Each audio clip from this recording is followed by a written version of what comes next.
Okay everyone, good morning and welcome to today's Adult Care and Wellbeing Overview and Scrutiny Panel. Nice to see you all. The heating is on. The ladies have turned it up, so we will get warm. Okay, item 1, apologies. We don't have any apologies, but Councillor Chris will be a bit late.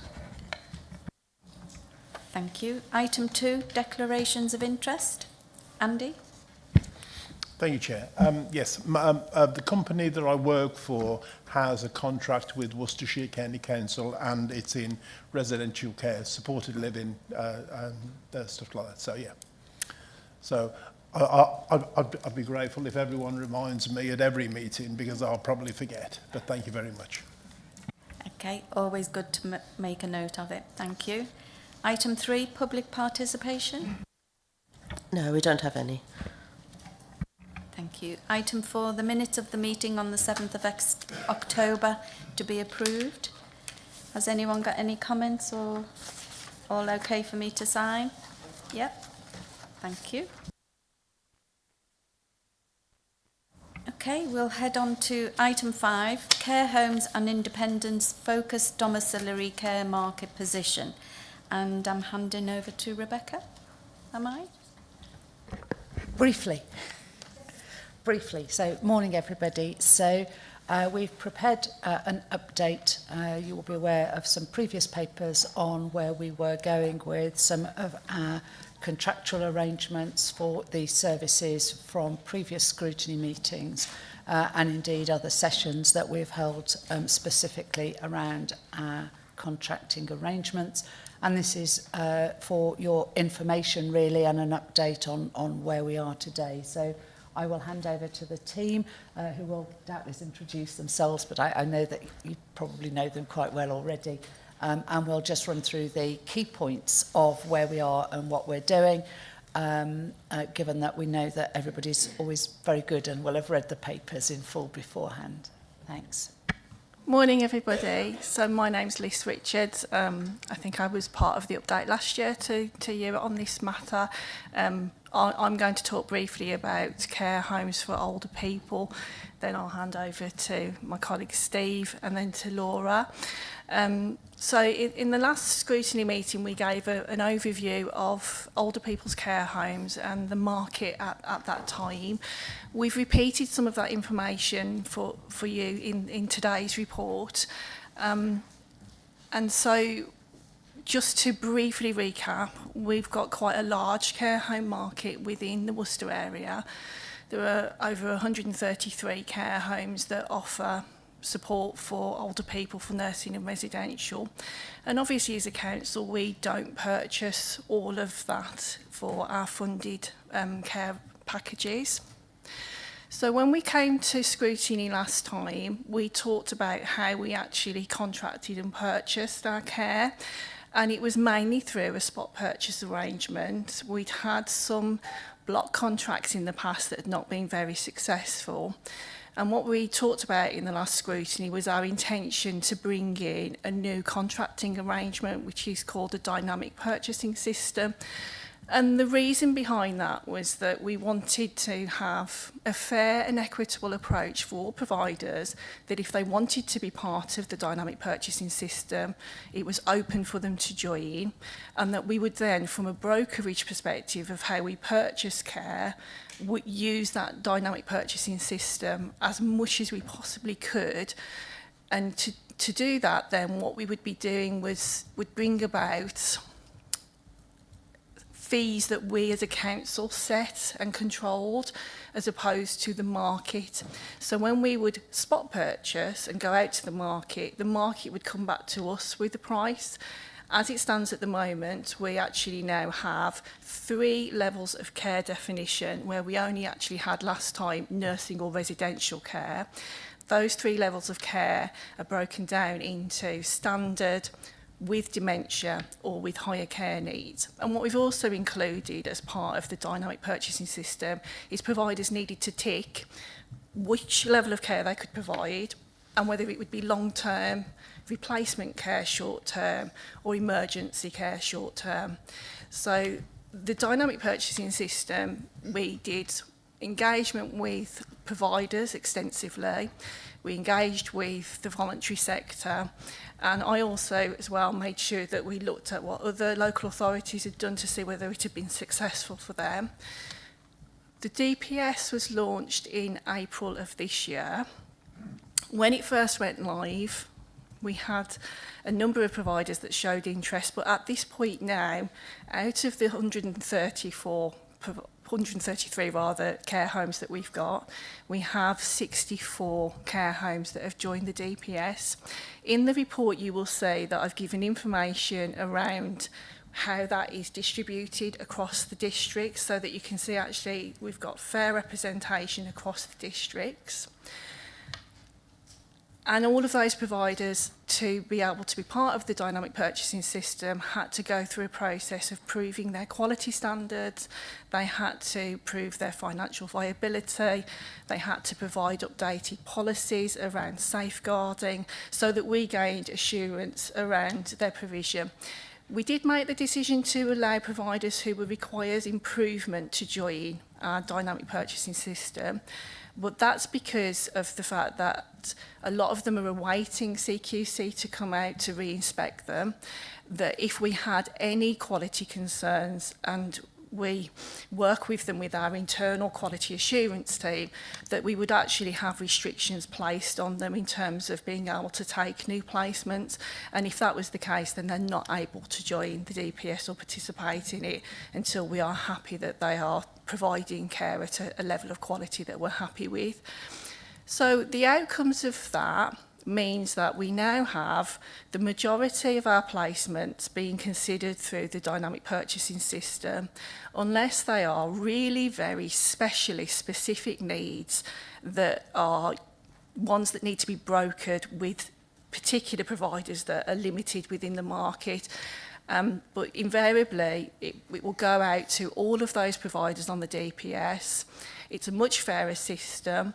What then happens is the social worker that's requested that placement gets the results back from the providers that have come forward. Because we set things at a capped rate, providers can actually compete with each other to come in at different prices. We then establish what we call the best value for the council so that we're getting the best cost for the public purse. Those results go back to the social worker and they discuss that with family and individual. And usually as well then there is a level of choice because the individual can choose if there's a slight variation in cost to pay the difference to have another home. They can also as well identify a preferred home of choice that gets included in that search. And again, they have that discussion with social worker around cost. And so what it's bringing about is a system that is much fairer for providers because we couldn't honestly say that we were contacting every single care home with the offer of a placement prior to this. By putting a system in place that providers are required to join if they want to participate, we've made it very clear what the terms of the council are in being able to put themselves forward to accept care home placements. And what it is doing is giving, as we've said, people a level of choice, but it's also supporting us as a council to just make sure we're making best use of public funding at this moment in time.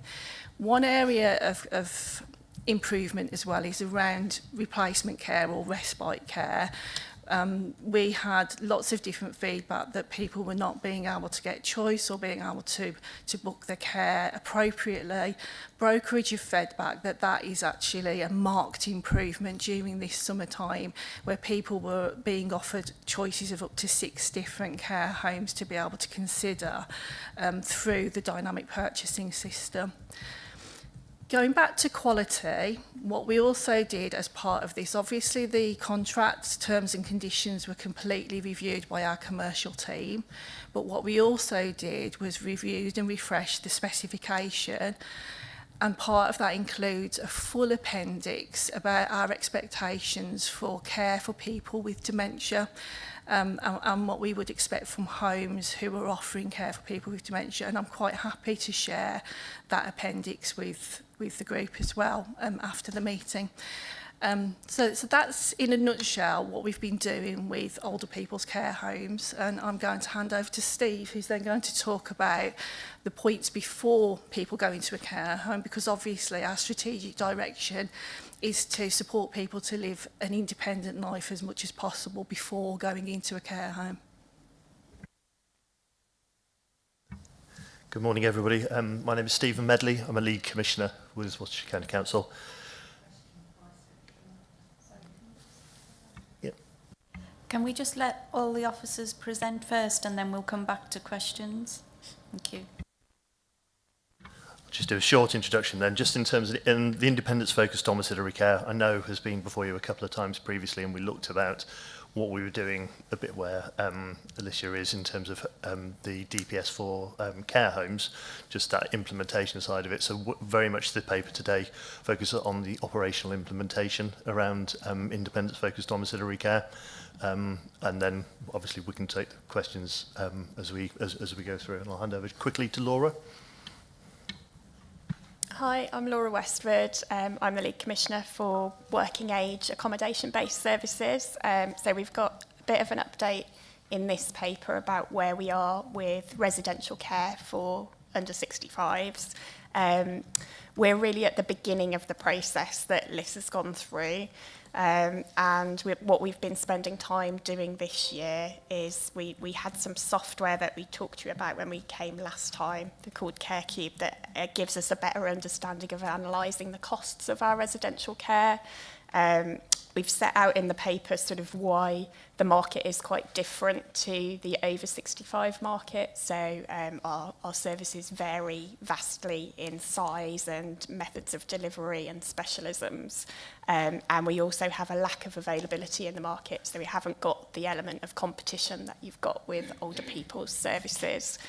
So we've really this year been sort of understanding our cost base, looking at which of the costs within residential care would we be able to put into a framework and set some prices for, and which of those need to be flexible to take into account the differences in services and the differences in needs of the individuals. So we've been doing that and collating that information with a view to coming up with an options appraisal of how we would move forward with potentially a framework, or that might look different for the under 65s market. So yeah, the position is that we've been doing all that analysis, collating that, and then we're ready to start the work of looking at the framework for under 65s. Okay, thank you all. Okay, I'll open up the floor to questions. Who would like to go first? Paul? Yeah, thank you. Thank you, Chairman. I'm kind of curious on the element of competitiveness, because normally if you set a price, it might be a theoretically maximum price, everybody comes in and quotes you that price. Have you actually been getting much in the way of competition, please? Actually, it's interesting in that our first inclination was to set a price for different levels of care. But the team led by Liz here did a huge amount of market engagement, and we listened carefully also to what the market said to us. And different establishments, different care homes, if you like, will have different levels of fixed costs and so on that will impact on what they are able to deliver care for sometimes. And so we changed with some discussion with our commercial colleagues and the commercial board at the council to go for an upper limit, okay, but for which we would enable those providers to say what they could deliver that care package for if they were able to meet an individual's needs. And there has been some variation. Sometimes it's very, very small. Sometimes it's a little bit broader.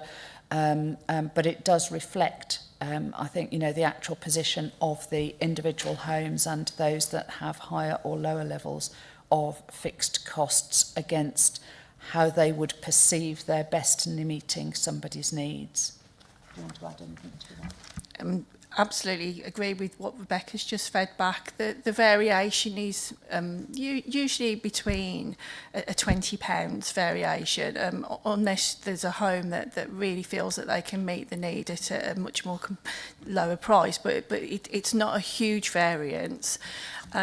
What is interesting is when it's on a case-by-case basis for each individual. So if the care homes don't feel they can meet the need, equally so, they won't respond.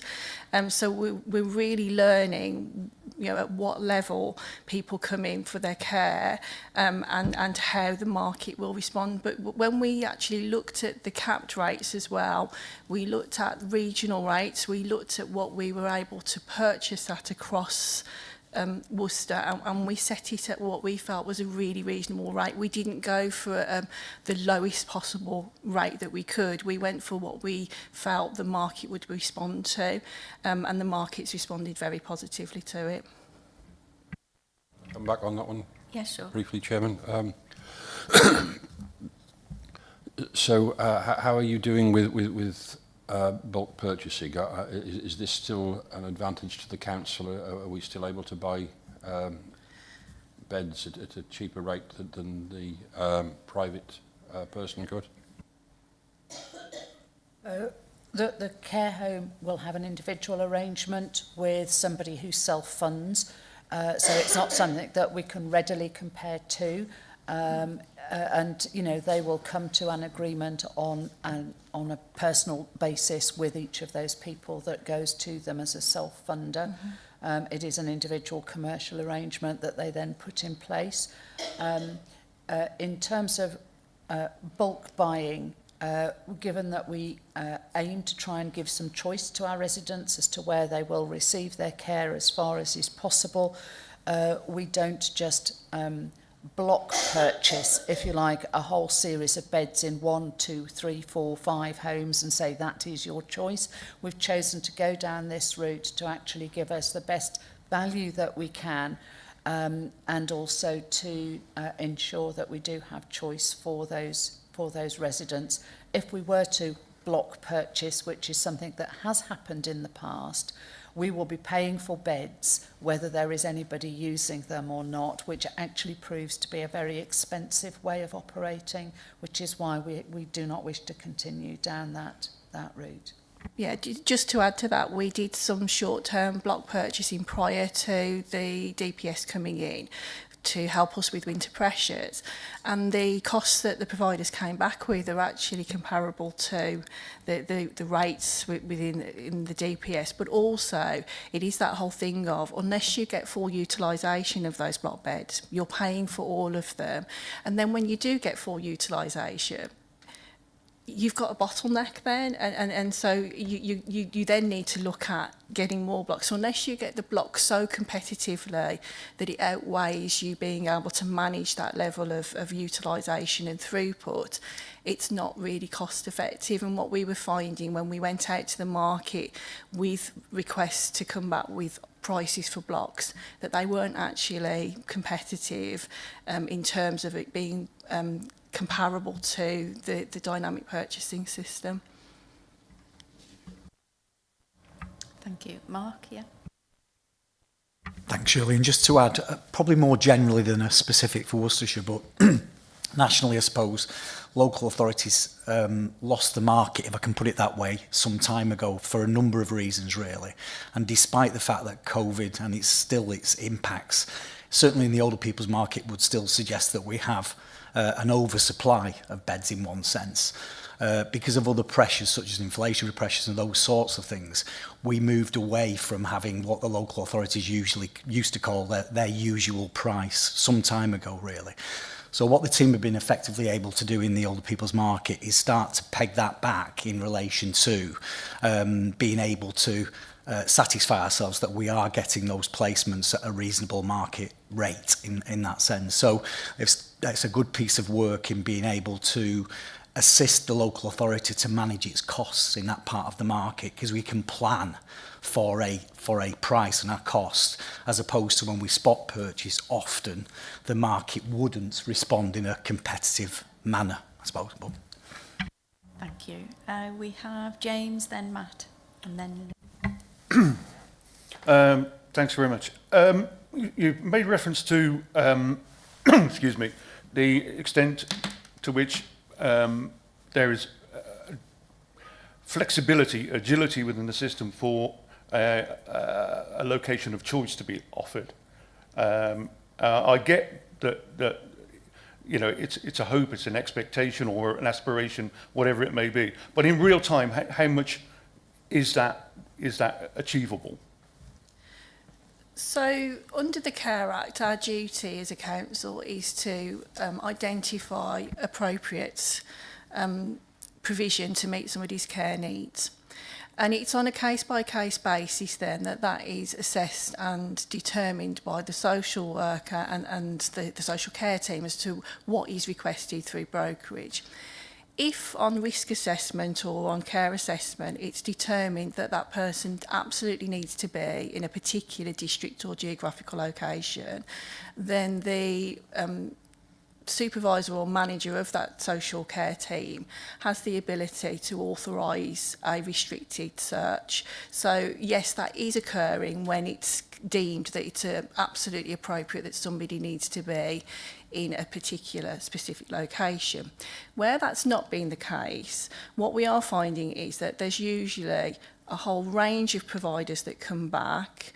So yes, there will be one that's offered as this is the one that's our best value, but the social worker then is able to have that discussion with the family around options if there are other homes, particularly if it's a £10 or £5 difference, to be able to pay that difference if that's their preferred location.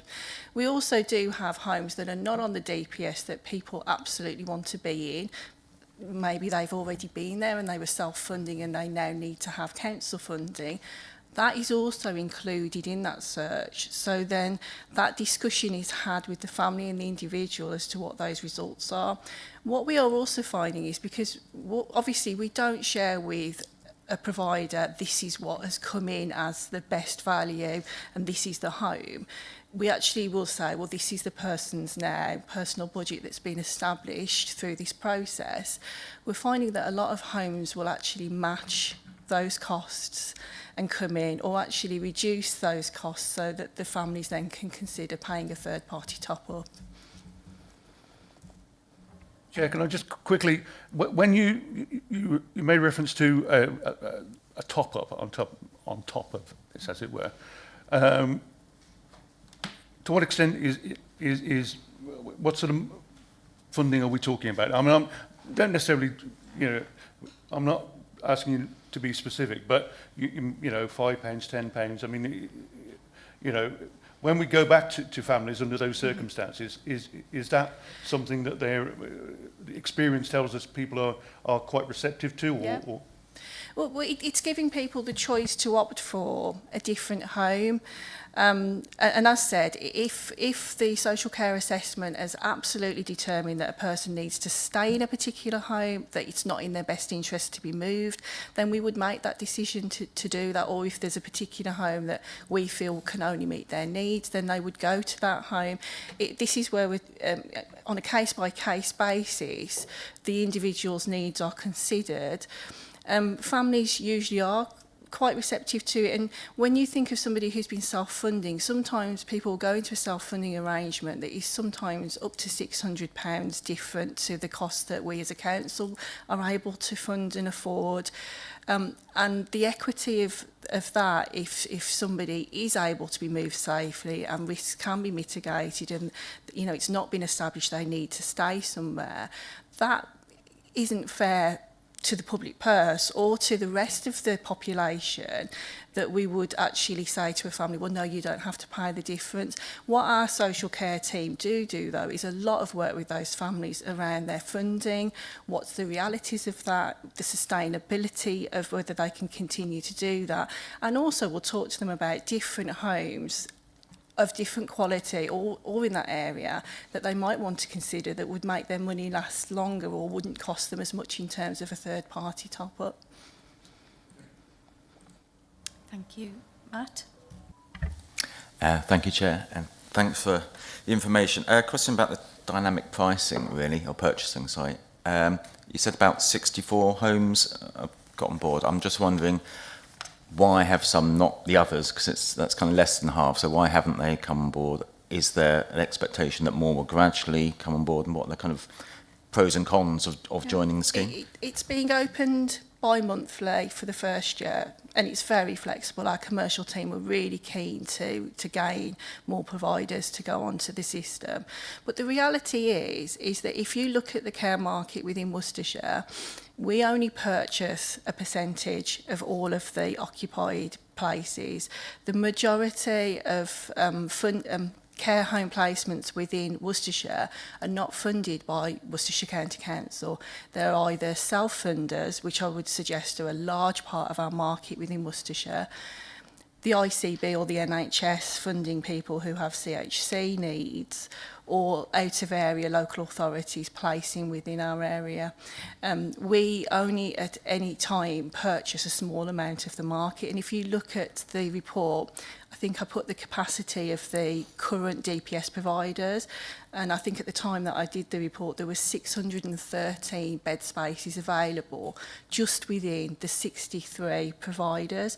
So providers by all means can join, but there's always going to be some care homes where we might only have 1 or 2 people in there historically who may have chosen to go there and paid a third-party top-up. So we'll have a contract with them. We still have contracts with people who are not on the DPS, but they won't want to join the DPS because the majority of their market is actually through self-funders where they're getting much higher income from it. That's fine, yeah, just wondered why there was not that full number. Thanks. Thank you. Mark, you want to come in? Just to add a comment, Councillor Jenkins, in terms of, it's been argued for some time now that the actual self-funders are propping up the residential care market in terms of the increased costs that they face and the lack of ability for local authorities to meet the level of fee that providers would possibly want, if I can put it that way. Thanks, Mark. Lynn? Thank you very much, Chair. I was going to ask about the third-party top-up. I think you've explained what it is. Looking at the chart in paragraph 26, it looks as though there's an increasing trend of spot purchases with a third-party top-up. Is that a correct reading? And actually, you know, what does it indicate? So, as we've said, any placement that can be met through the DPS is offered first to the DPS providers. But if somebody has given a preferred home of choice that's not on the DPS, then that's where that might be a spot purchase with a third-party top-up, because the family would have made the decision, or the individual, that they're going to pay the difference between what's been offered through the DPS.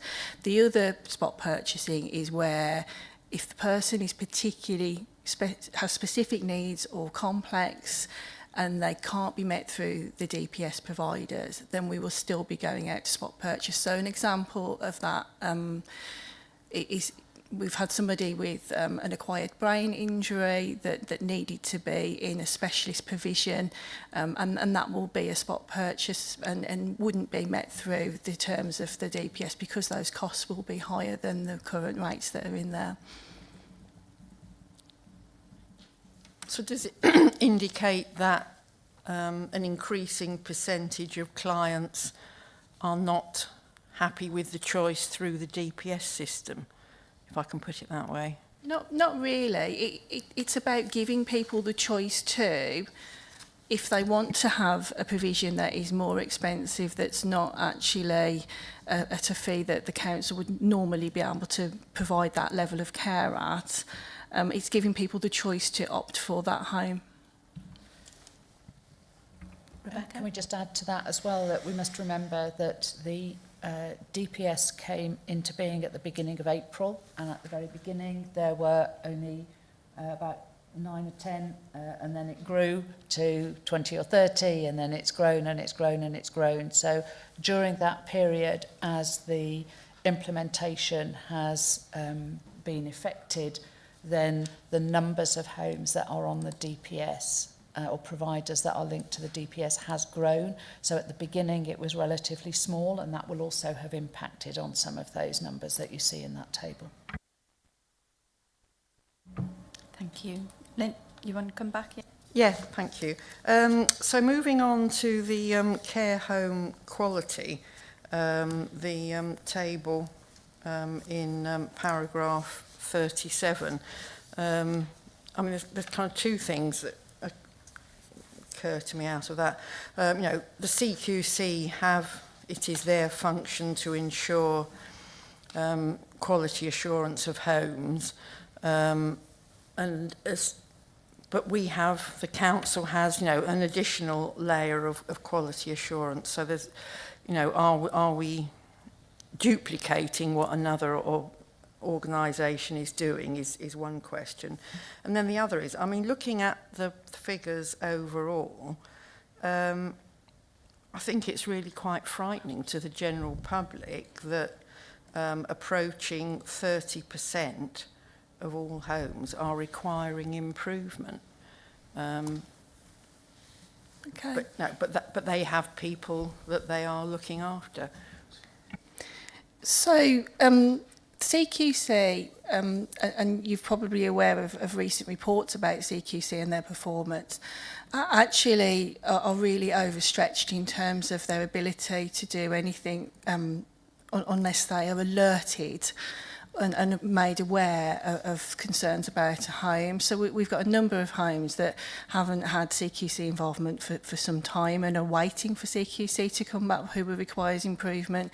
We work really closely with CQC. We have a monthly information sharing meeting, but our internal team as well are far more proactive and hands-on. So if we have a requires improvement home and that we've got concerns about that requires improvement home, a full monitoring visit would have taken place from our team. We have a monitoring tool that is really quite detailed and extensive, that then is very clear about areas of concern that are met or unmet, and whether we have any urgent areas. And if we are really, really concerned, then we start what's called a provider concerns process, where we will work with that provider to go through every single area of concern until we're happy that they've actually addressed them and mitigated any risk. Our view is that if we are really concerned, we will then suspend any new placements to be to the home, so the home can't accept any new placements. But also then, as part of that process, we would engage with our social care colleagues to review all existing residents to ensure that we are happy that they are all safe to remain. And believe me, if we are not happy that our residents are safe to remain, then we actually start moving our residents, and actually we'll say to the provider, you haven't made the improvements that you need from our perspective as a council. We are going to start making arrangements to move people for their own safety. It's very rare, but you know, and we also work hand in hand with CQC as well when they have concerns. So this year we had a care home where there were environmental issues, and we work with CQC to help people be moved overnight from a particular provision because of the concerns that we had about the environmental concerns in that home, and that home's since closed. Very distressing situation, obviously, for residents, very much a last resort, because we actually spent a whole week trying to work with the provider to improve and address all of those issues. But that was the worst case scenario where it comes to a point where it doesn't. Usually, we're able to work with that provider so that they can start identifying what they need to do to improve. But if you think about schools and Ofsted ratings, just because a school gets rated inadequate, they're not told then that they can't provide an education to pupils. And I know that for social care, it's a different beast, because it's providing care and it's personal care and it's about their safety.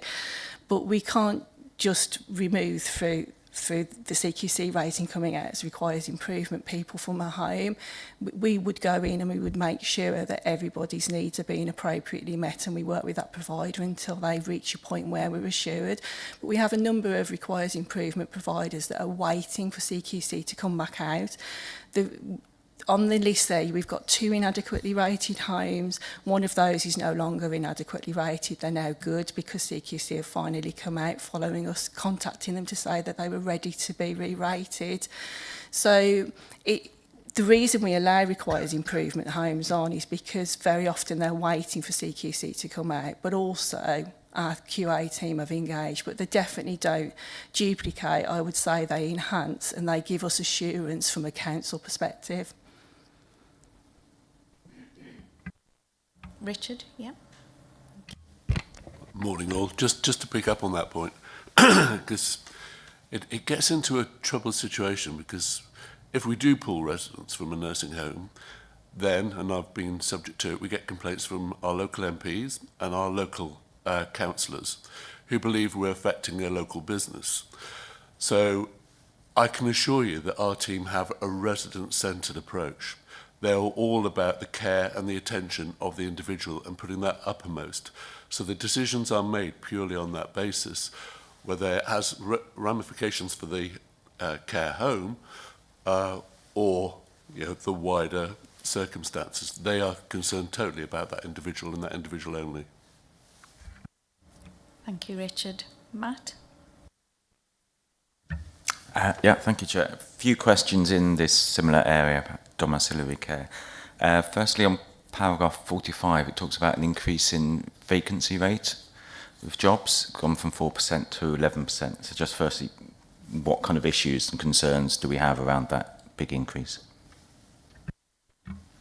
I think for Worcestershire, I mean, there has been an increase in the vacancy rate, but that's also, it ties in with some of our care providers wanting to increase their capacity. So they're saying they've got more vacancies available, jobs available for people. They just can't find the people to fill those jobs. A lot of the jobs, the vacancy rate has been reduced slightly because we've got a large number of overseas workers working with the care providers and actually working incredibly well. And there's some brilliant pieces of work gone on in terms of supporting the people and then supporting them to remain in the jobs and then working the jobs. One of the interesting areas when you look at the job vacancies isn't necessarily about the frontline staff actually recruiting into the domiciliary care workers who are out and about every day. It's also about people sort of slightly behind the scenes. So in terms of the care coordinators, the managers, and actually what they're struggling now is whilst they're expanding and they can find the staff potentially who are delivering hands-on care, it's also then about making sure that they can train up and retain the slightly, so I suppose, more experienced roles within those. And that's actually becoming a factor, which is why it's then preventing them recruiting more, because they can't find the managers to ensure that the service is then safe. Okay, yeah, thank you, that's answered that. And then next question, it's kind of two questions together, but it's all about the same area. Paragraph 48, it's talking about this idea of creating these 10 zones and then having a lead provider and then kind of secondary providers. And then also about, you've got this map covering where all the various zones are dotted around. So kind of two questions really. I mean, having a lead and then other ones below, just wondering how that works with, in terms of competition, because you're kind of giving it to one as the lead provider. So does that kind of impact negatively on competition? And then secondly, just looking at the map and looking at Worcester in particular, being from Worcester, it's like, why have we got kind of 4 zones within Worcester? It seems a kind of odd thing. You'd think Worcester, well, that would probably make sense to have one zone being Worcester. So I'm sure there's a reason for it, but I couldn't work out what it was. So if you could solve that one for me, that'd be very helpful. Thanks. Thank you. If I start with the Worcester zone, I mean, part of the reason why we have got the 4 zones, and this was, I suppose, learning from, and this was some time ago, so apologies if things have changed in Oxfordshire, I'm not aware, but sort of Oxford City in particular, actually when we did the research around this, when people, they had a single zone, but actually getting across Oxford, it took as long to get across Oxford that it did almost to travel around the whole of Oxfordshire. So actually what we started looking at by segmenting, and they are sort of artificial boundaries in a way, but it was very much linked to postcode and then very much linked, and that is how our care providers also delivered work and picked up work, and they arranged their rounds, which is really important for them. So actually breaking that down to 4 areas, we hope, and we're working with the providers. And as with anything, the intention is right at the very start, is we will always review those boundaries and make sure that they are working for providers and for us. But the intention is that by segmenting, actually, it gives people greater opportunity to move around Worcester rather than having to try.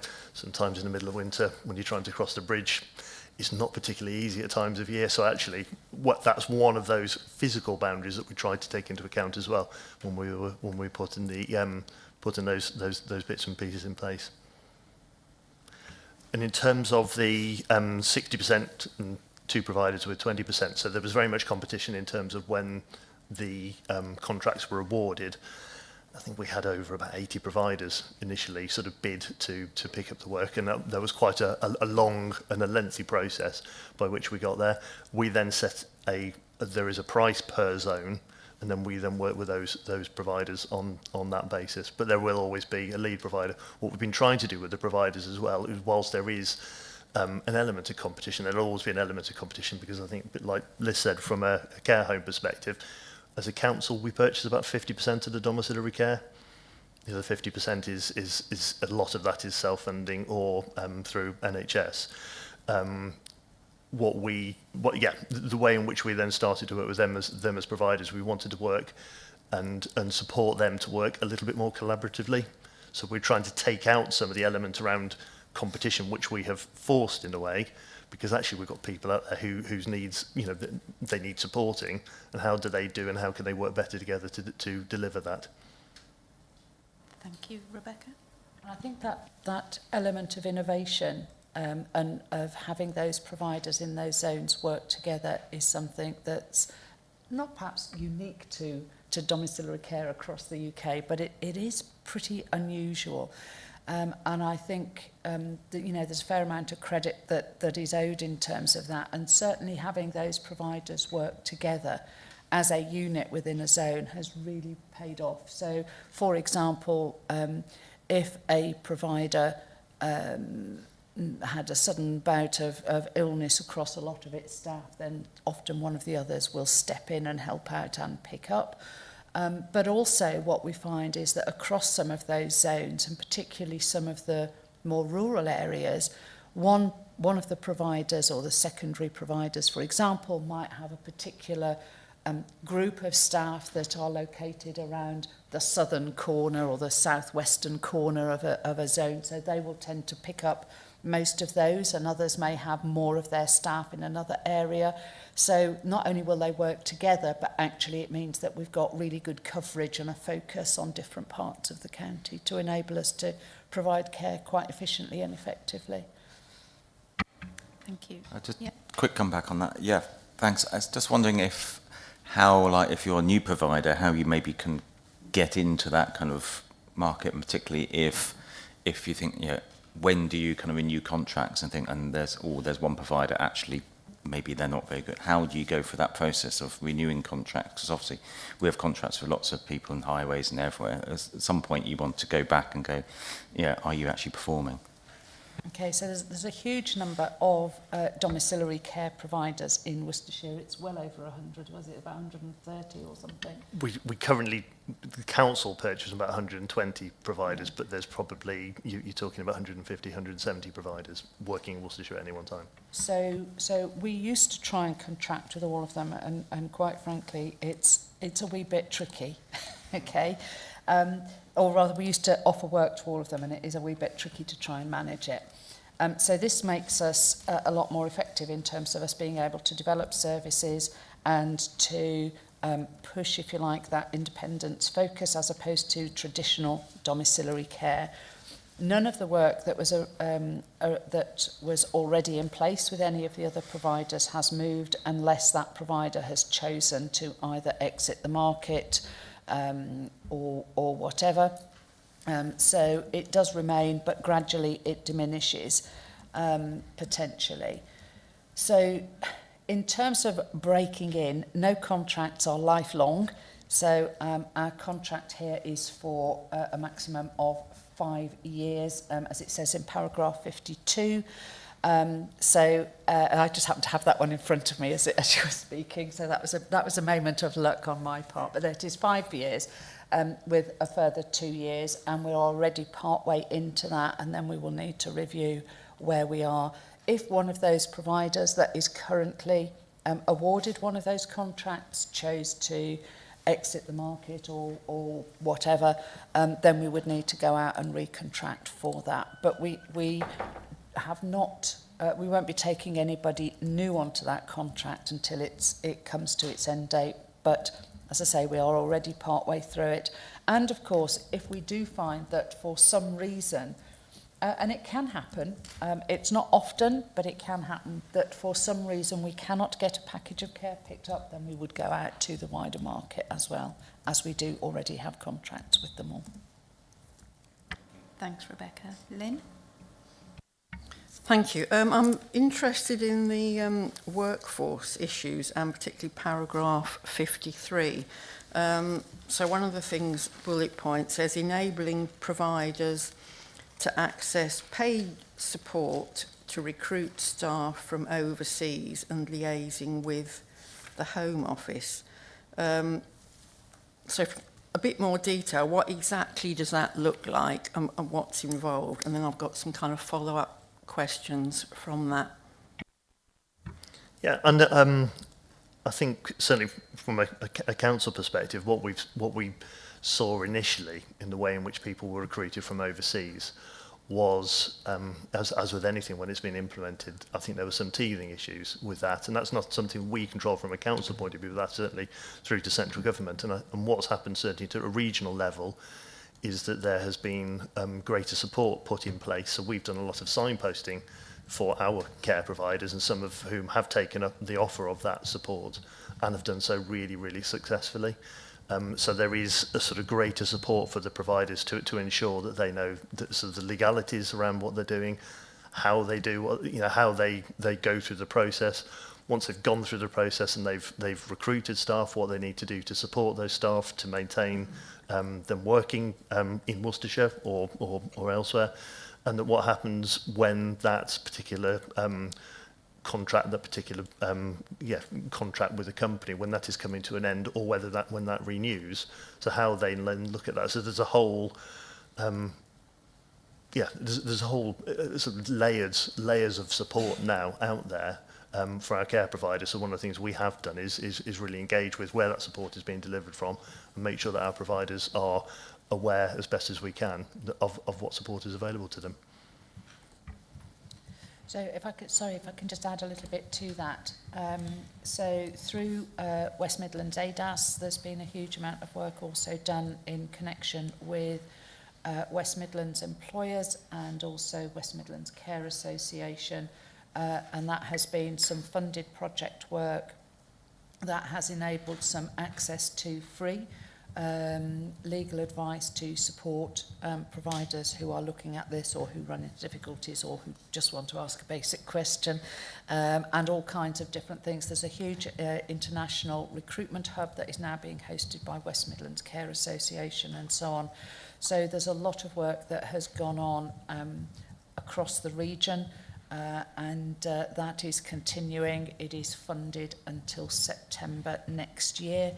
And we certainly do make sure that all of our providers are aware of that. We ran an open provider forum to which all providers were invited last week. Was it last week? Yeah, last week. Yeah. I'm losing track of the days. So last week, and we actually had somebody from those schemes come and talk to providers who joined the call, and we certainly sent out all of the information, as we always do, to all providers, whether they were able to be there or not. So there has been quite a lot of regional support as well that they were able to access.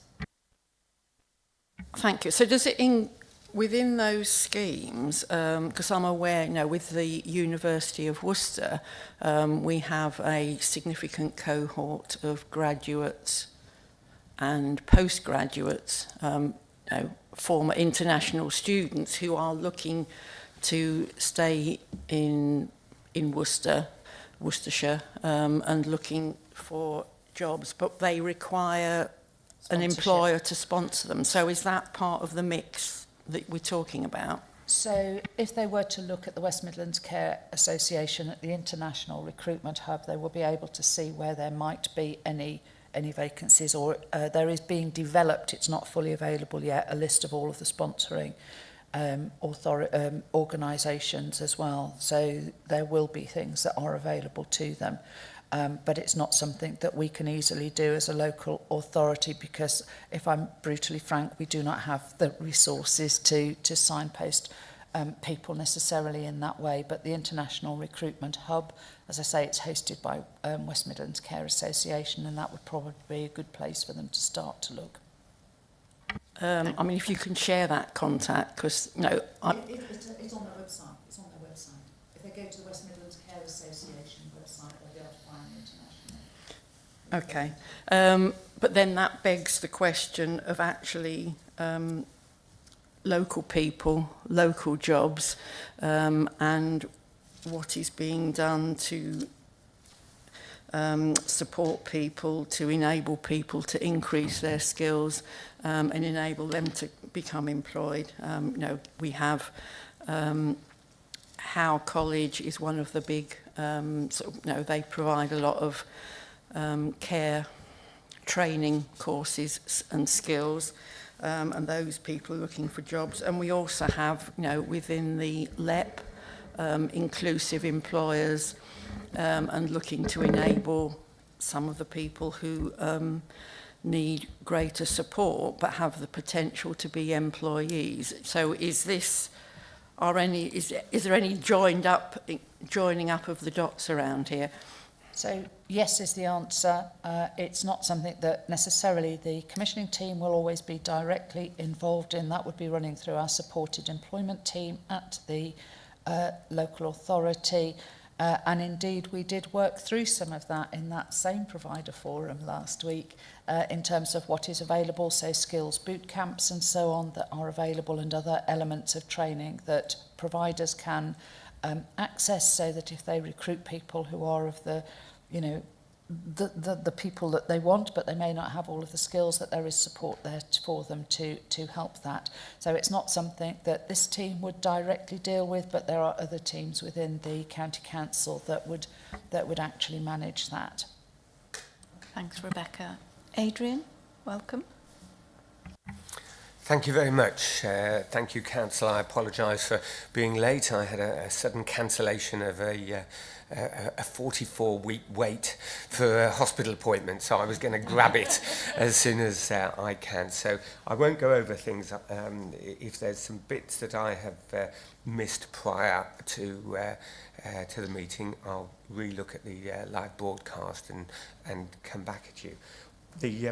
One of my main questions that I think that we've just got to, and correct me if you've already gone through it, is the software system Care Cubed. I'd like to know a little bit about that, why it is necessary to support negotiations. Was it a tried and tested piece of software? What was the cost? And is it fit for purpose? And is it all inclusive for those people providing it? Yeah, so it's a software system that's been specifically developed originally for that working age cohort. It's been successfully used in quite a lot of other authorities. So before we went forward with purchasing it, we looked at what have other authorities used it for, how have they used it. It supports us in the way that we were already negotiating with these providers, because the packages for our working age clients are very individually based.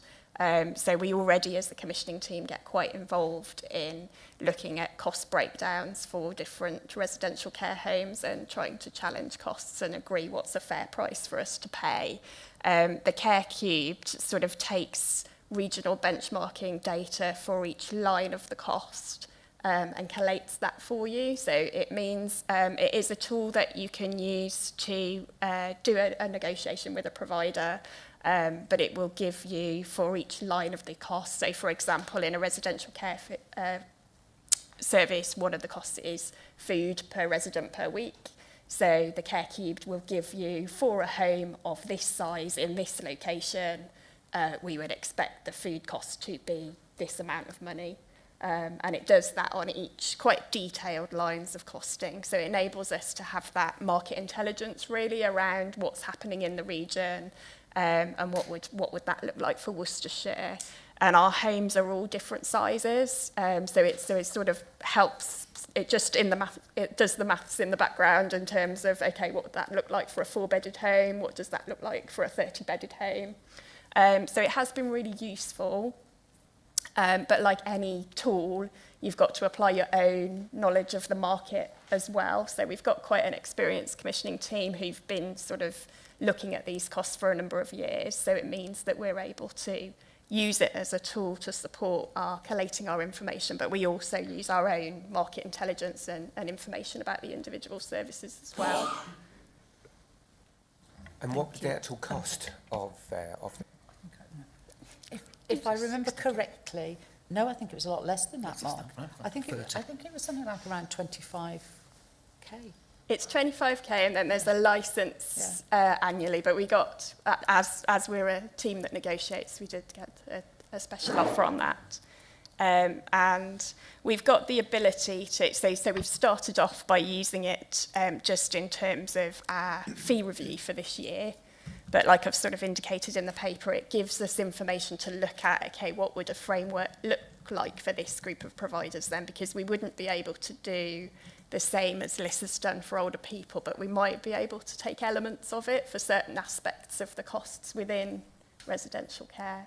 And it also helps us to negotiate packages for new packages of care as well. Thank you. Okay. Thank you. Thank you all. We'll move on now. Richard, is there anything else you would like to add?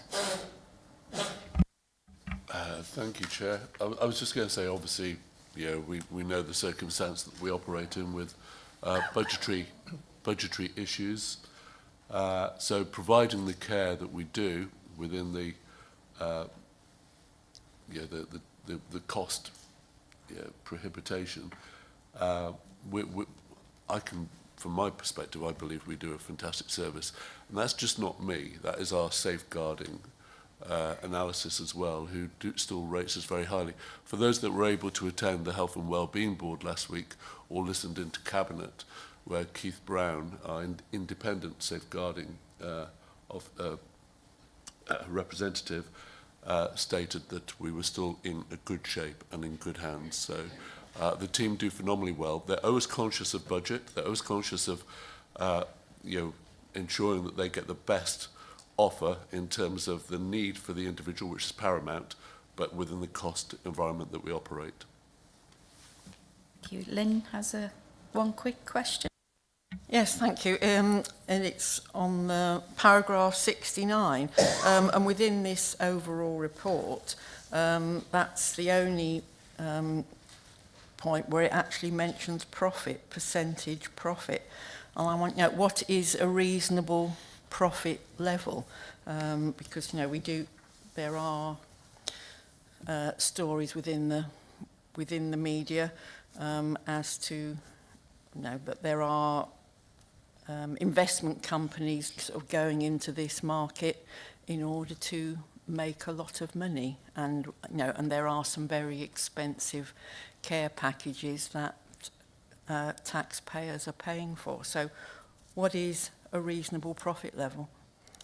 So some of the provider associations actually indicate what they think is a reasonable level of profit. So for example, a home care association would say that it is around 2 to 3% return is probably the minimum that anybody would want to have. They never set a maximum, do they? But a minimum level. So we can operate on some of that, but we can also look to see, we can also look and see, well, what seems reasonable. So occasionally we do get data sent in to us from providers where they are expecting to see something like a 30% return, and we might have a wee debate about some of those, but we would tend to look at what some of those provider associations actually come through with as minimum levels, as to a good starting point, and look sensibly within a range of that. There's no hard and fast rule, of course. I was just going to say, when we're doing our negotiations, that's often a line we will obviously look at, and there are some of the costs from a provider that, so we'll have providers who've sort of chosen to expand in a particular area. So it's also about looking at what is the social care need within that, and so some of that may come from other sources. So we do kind of look at that in detail, particularly when we're setting up a new service in terms of what that would be. Thank you. And I would also say that for funded care home placements for older people, that they're probably making a really limited profit, that most of the care homes are making their profit from self-funders. But obviously for specialist provision, where there's really limited choice, the approach that Laura and her team take is the best way as a council that we can achieve the best possible value.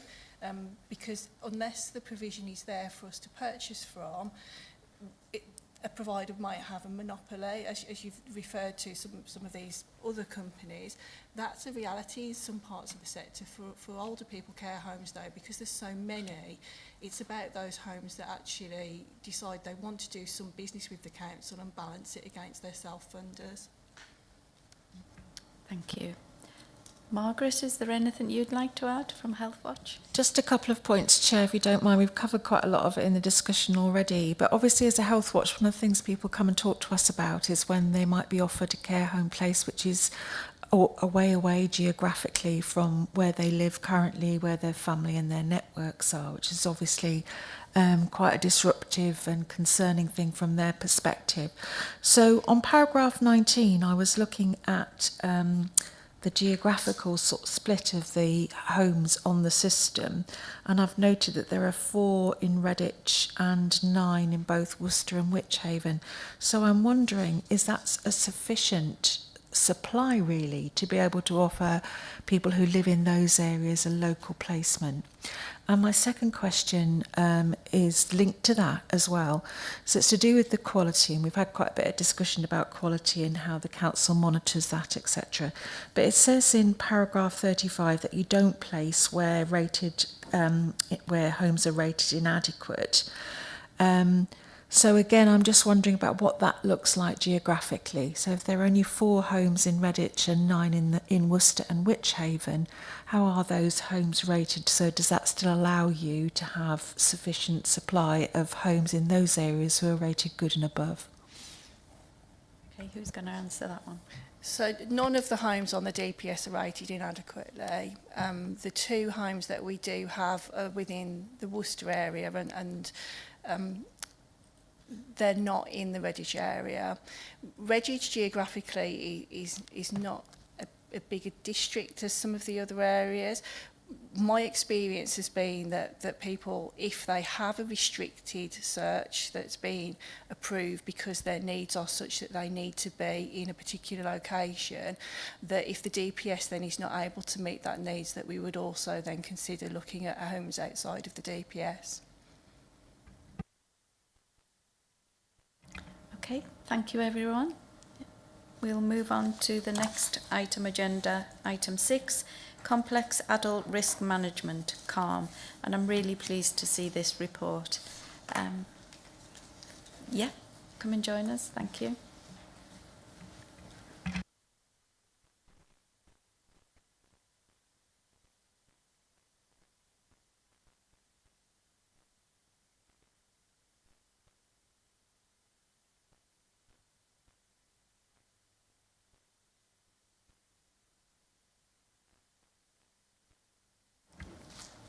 Okay, while you get settled, I think Mark wants to introduce the report to us. Thank you.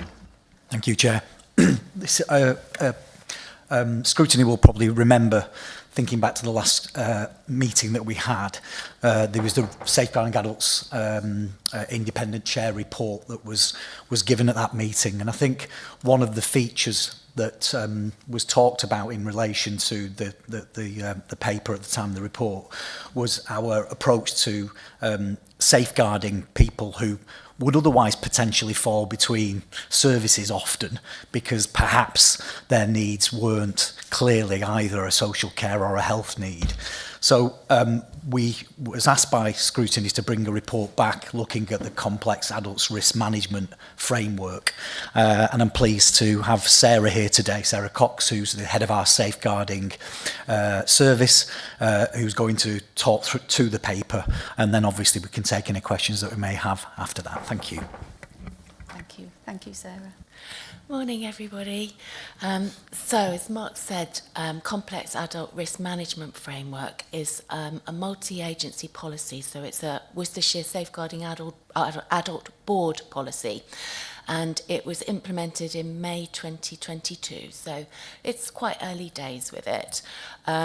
It came up really just from our safeguarding adult reviews. We kept finding time and time again that we were getting findings and learning around the fact that people in these situations weren't working together as a multi-agency group, and there was no professional who was taking responsibility for coordinating and leading the process.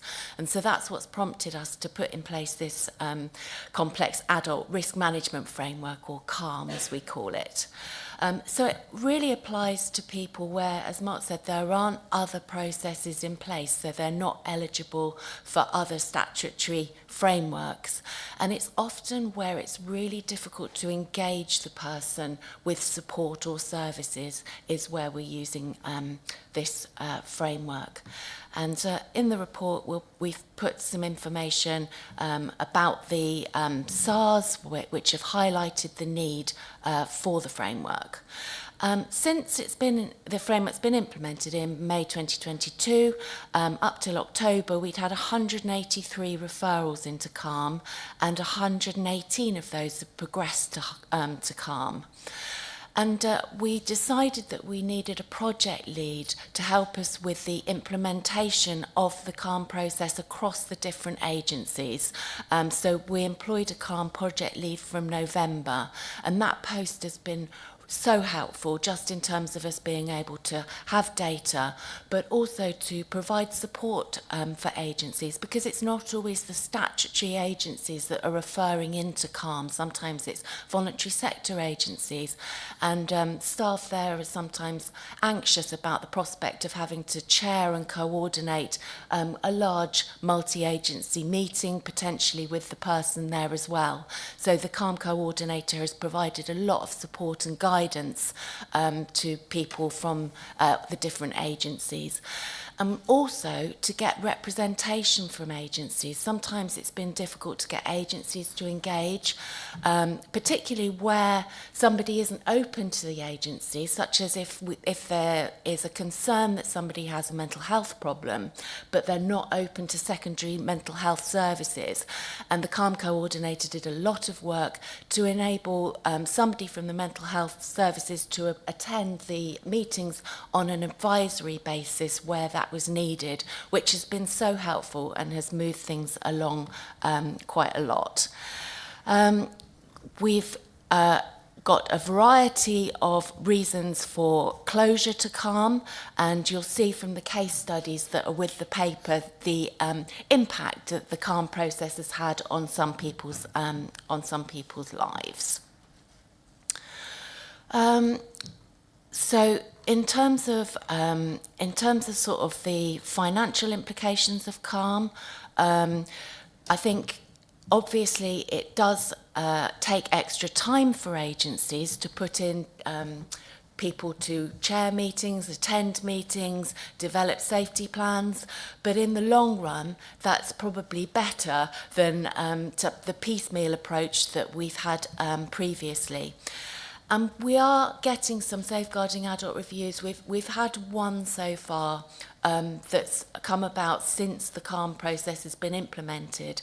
And the fact that we had the CALM process there and there was some multi-agency working in place meant that the criteria for a SAR weren't met. So it potentially saves budget in terms of safeguarding adult reviews as well. In terms of the coordinator, we've got funding until the end of March for that post. And we're currently having discussions about whether there will be funding in the future. There's no decision on that at the moment. Obviously, all agencies are considering their financial positions at the moment. We're working on an exit plan should we need to not have the coordinator, and how that would work. So that's a piece of work currently underway.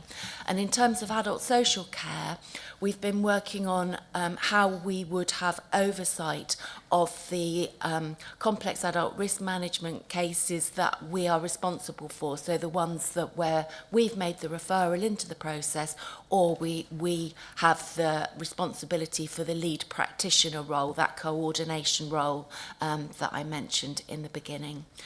So in terms of the sort of impact of CALM, we've got clear evidence that the framework has made a positive impact on the lives of some adults in Worcestershire. That it does take time for agencies, but it's better to have those arrangements in place. That people have put in a lot of hard work to get us to the position that we're in. So I think there isn't any question about the fact that we need the framework going forward. We just need to agree how we're going to manage that. In terms of the risks of the post ending, if that isn't funding, I think the main risk is around supporting those voluntary sector agencies. I think for the statutory agencies, it's easier for them to have arrangements in place. And also, it's a question of how we'd get that overarching data, because the coordinator does have to do quite a lot of chasing of people to get the information back again. I think people, once they set up the meeting, they'll run with it, and she has to make sure that she gets the data, and also to make sure that for instance, the meetings are formally closed and they're not just left to drift because somebody just didn't schedule another meeting. So I think the other area where CALM's been really influential is in the development of our exploitation pathways. That's relatively new for adult social care. It's much more established in children's services.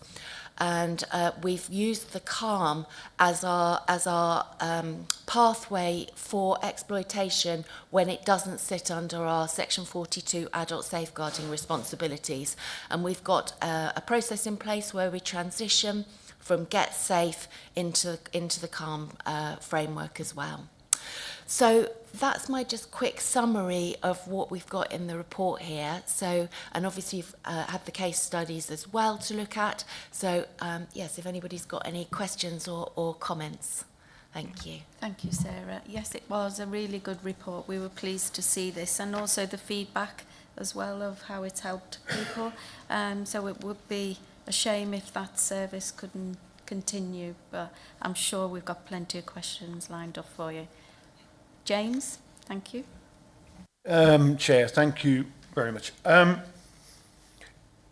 Some years ago, when I was engaging in this initially, when I was first elected, there was a real sense that some individuals were slipping between cracks. That those individuals were not those who were actually pressing massive alarm bells. Those that were much more prominent within the system. But some people just drifted geographically or from agency to agency for whatever reason. Is this system, therefore, I mean, it's a massive step forward, that much we can see.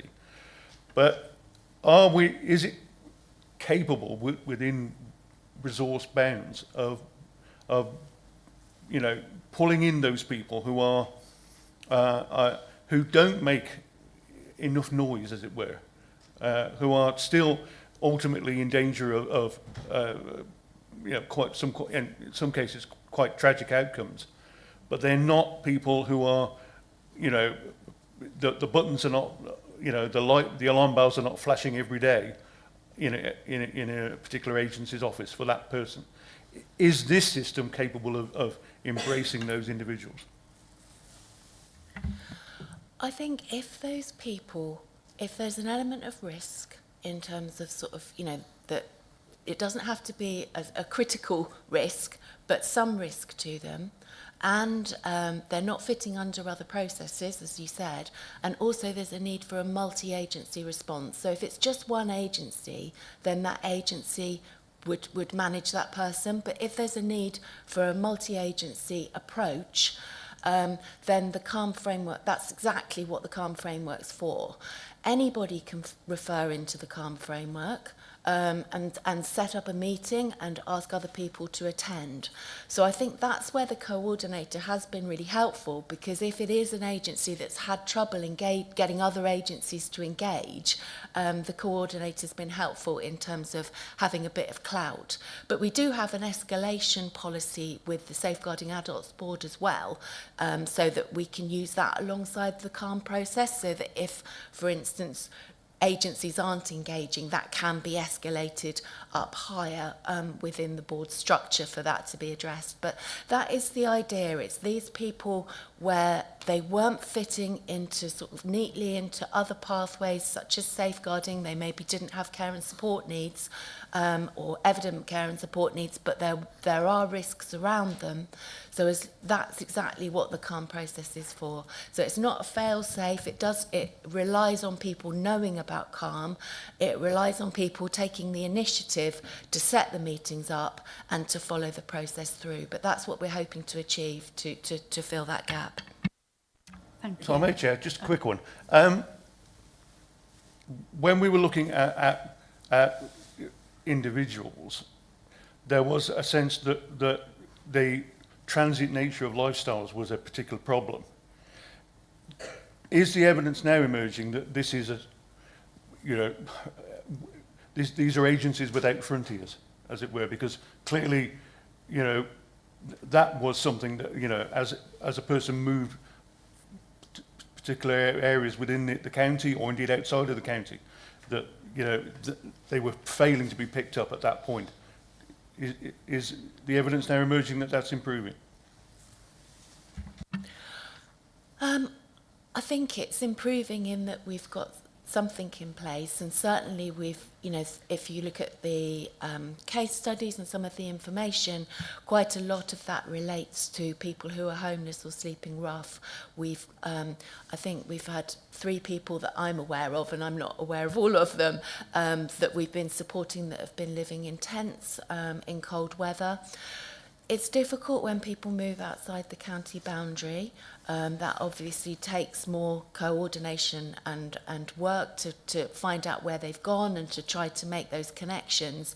But we have tried to do that. But I think it is a big issue, and I think we're working through how the CALM framework fits where there are other processes as well. So there are some sort of high-risk case discussions and things like that. But actually, in the development of CALM, we've had incredible engagement from the voluntary sector agencies supporting people who are homeless and sleeping rough, so St Paul's and MAGS. The Chief Exec of St Paul's, the former Chief Exec of St Paul's, really has helped us to develop our risk management tool for CALM. He brought in a specialist that he knew, so it's been developed with homeless people and people with a more transient lifestyle in mind. So it's not going to be 100% solution for everything. It does take agencies taking that initiative.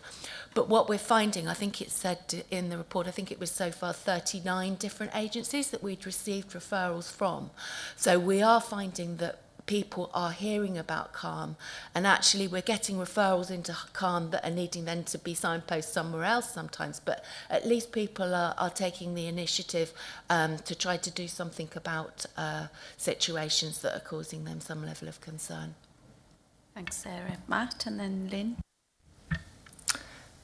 Thank you, Chair, and thanks for the report. I think it's pretty clear from the report and what people have said and our pre-meeting that we think this is a really good thing, and in particular, having the project lead seems to be a kind of a no-brainer.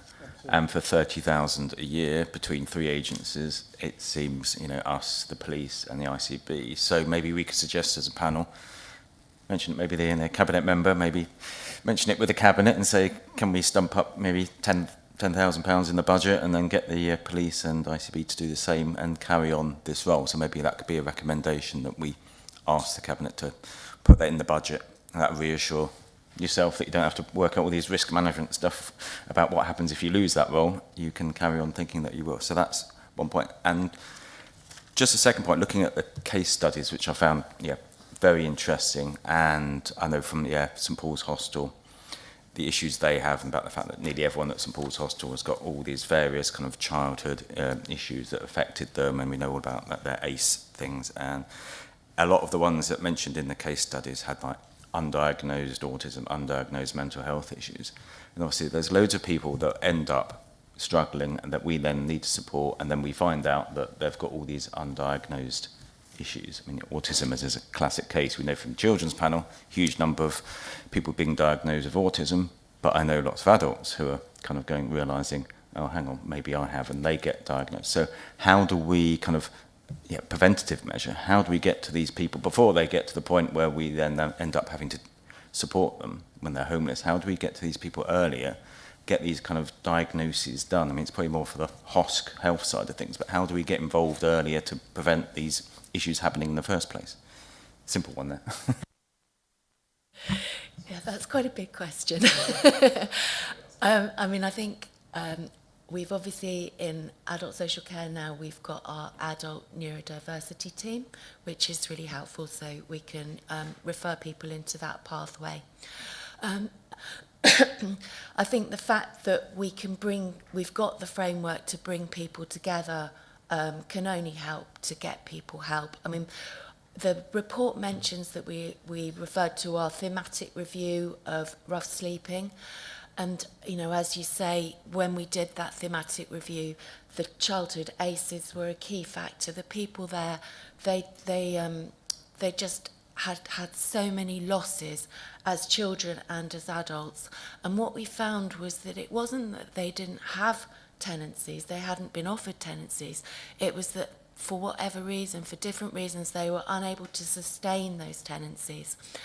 And there has been a lot of engagement from housing within the CALM process.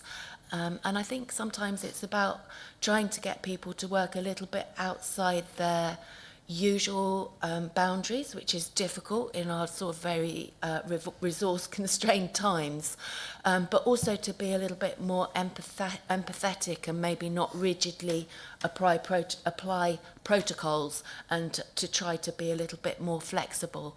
So that's another thing that we have managed to achieve a bit through CALM. So I think it's ongoing, but if we can get agencies to refer in early when they're identifying the need for multi-agency working, that can only help. It's not a total solution, but at least it's something. Thank you, Sarah. Lynn and then Adrian. Thank you. Thank you very much. Yes, I'm interested to read the report. I actually attempted to, as a ward councillor, I think, to refer someone in perhaps in early days, and it wasn't the easiest of experiences, and it's somebody very problematic circumstances that might well be one of the two case studies. What actually are the kind of success criteria for this? Because, you refer to, fewer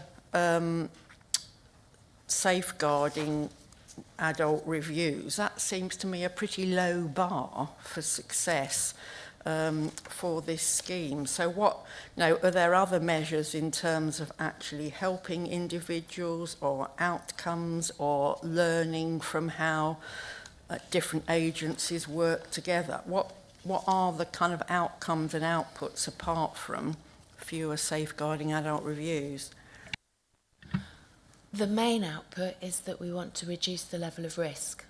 So if you look at where the reasons for closure on page 2, it's about trying to reduce the level of risk for that individual person. That's what we're trying to achieve. So bringing people together to work together so that we can, it's not always possible to eliminate risk. Sometimes, people it's difficult to engage people with services, and that takes, you know, that takes considerable time. But that's the output that we're trying to achieve with the process. Thank you. Adrian? Right, yeah. I'll follow up on that, please. So as you know, I'm also Worcester City Councillor, and you know, and we are the housing authority, and have just commenced being a pilot site for MEME, Making Every Adult Matter. So we had, you know, a launch event with a lot of agencies in the room, and that to some extent, you know, it's around housing and homelessness. It also looks at, you know, the potential for prevention and earlier intervention, and system learning is very much part of the overall approach, and about agencies working together and to improve the system and the support. So there's no, it's a well-evidenced approach. And one of the sort of so are you aware of that, and kind of commend that approach to officers here? And also it was said at the meeting that there was difficulty from our housing officers in initiating this to actually get any interest or representation from adult social care. So if, you know, that's an output that I'd be really pleased if I can get from this. It's not something that's personally come to my attention, but I'd be very interested to hear more about it, so that we can look at how that we can represent, and also look at how we can interface with the CALM process. So yes, if it's possible to get some information over, that would be brilliant, and we can share that with colleagues across adult social care so that they're aware. Is that just for Worcester City, or is it across other districts as well? It's just Worcester City. So as a district council, we've signed up to it. So we had, you know, a launch event, with like a half day or almost a full day workshop on it. And part of that is to kind of identify, the initial thing is, you know, what's the cohort of people that we can make the most difference to, or that we want to focus on. Thank you. I mean, it's something that we can share with our Safeguarding Board colleagues as well, and put out in our newsletter potentially. So yeah, if you share some information with me, and I'm sorry that you had difficulty with the CALM process in the early days, and I hope now that if you access it again, it'll be easier. Mark, did you want to come in? Yeah, thank you. And just in response, I mean, that's the challenge for us in working in a two-tier authority. We'd need to potentially engage with 6 district councils on housing specifically, and obviously the role that Sarah's come to talk about today was trying to bring that into one place in terms of those conversations, where often housing is a significant feature. If you spoke to our trust colleagues, acute trust colleagues, they would highlight that specific issue sometimes as challenging for them around hospital discharge, for example, in terms of people's housing needs. And I suppose that's the sense of the complexity of what we're trying to bring together here. When we talked about the CALM coordinator post, if you like, in my language, that was trying to prime the system to actually take a different approach in relation to individuals that would challenge individual organisations in terms of the thresholds that we have in place. So, you know, we absolutely have a responsibility in terms of the Care Act around ensuring that we have proper safeguarding processes in place. And what we often have as our bar is the threshold around what we refer to as Section 42 investigations. The police will have the same, and also the health service will have the same sort of sense of where they pitch their threshold. And often people that were working through the CALM process was the people that didn't quite reach the threshold, perhaps, of the individual organisations. And perhaps just a reminder as well, again, in terms of complexity, the Care Act requires us to ensure that we do have an independent chair of the Safeguarding Adults Board and an Adults Board in place. But it is not Adult Social Care's board. because we need to be held to account by that board as much as other agencies do, really, in that sense. So it's just to make that distinction, really, that you know, we've got the adults board, I think we've taken a lead role in terms of CALM, but it's also about thinking into the future. Do we still need a specific post, or how might we mainstream some of the approach that we have now across that partnership, because it isn't just adult social care's responsibility in that sense. And that's not to argue against not having a coordinator post, but that's part of the consideration as well as the initial approach to get it off the ground, if you like, in that sense. Thank you. Thanks, Mark. Lynn, if you get all the details over to officers, and then we'll get in touch with Sarah going forward. We have Adrian and then Andy. Thank you. Thank you very much, and it's been very interesting reading through, especially the people where you've been able to support. But I'm really concerned about people falling through the cracks in this particular aspect. For example, in your examples, most of the people are homeless, but what do you do about the adults that don't realise that they actually have an issue and a problem? So therefore they're not giving consent for us, for example, to report them for mental health issues, and they live in their own homes, but they are extremely vulnerable adults. I have 3 residents now who don't think they've got a problem, but I know they do have quite a severe problem, and they don't get the help when really I want to be able to help them. It's if you've got an 80-year-old lady who's walking around in their house on newspapers because, oh well, it collects my urine and my feces. They need help, but yet they're absolutely fine. They don't have a problem at all.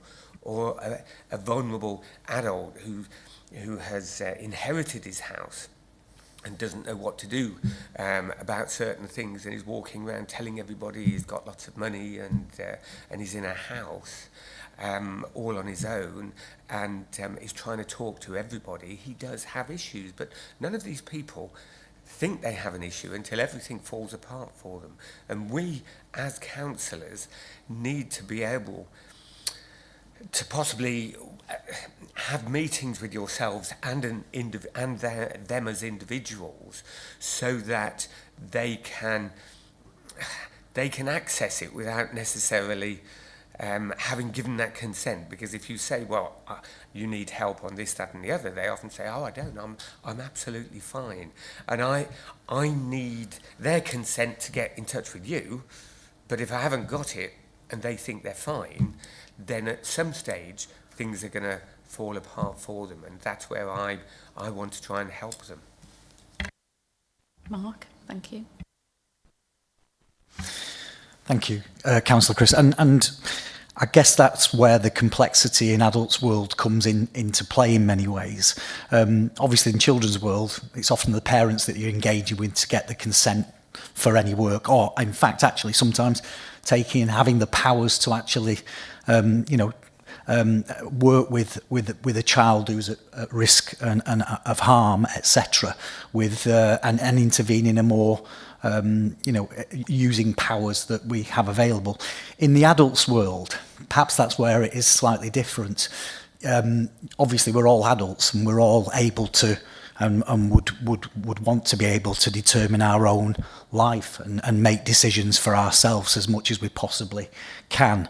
But there are some adults that perhaps are challenged in terms of some specific decisions that they need to make around their life, and that's when we have to consider the Mental Capacity Act and whether people do have capacity to determine, sometimes to lead lifestyles that some of us would deem as maybe risky.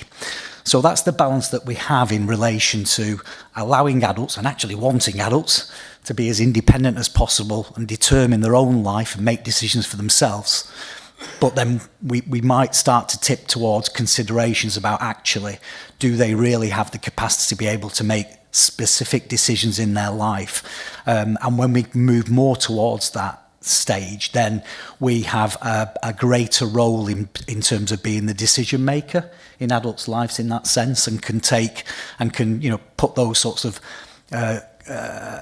consider the Mental Capacity Act in terms of how we intervene in that individual's life. But there will be some adults that will choose to lead, as I say, what we might seem as risky lifestyles, but that is the adult's choice in one sense, unless we can determine that they do have some issues around their capacity.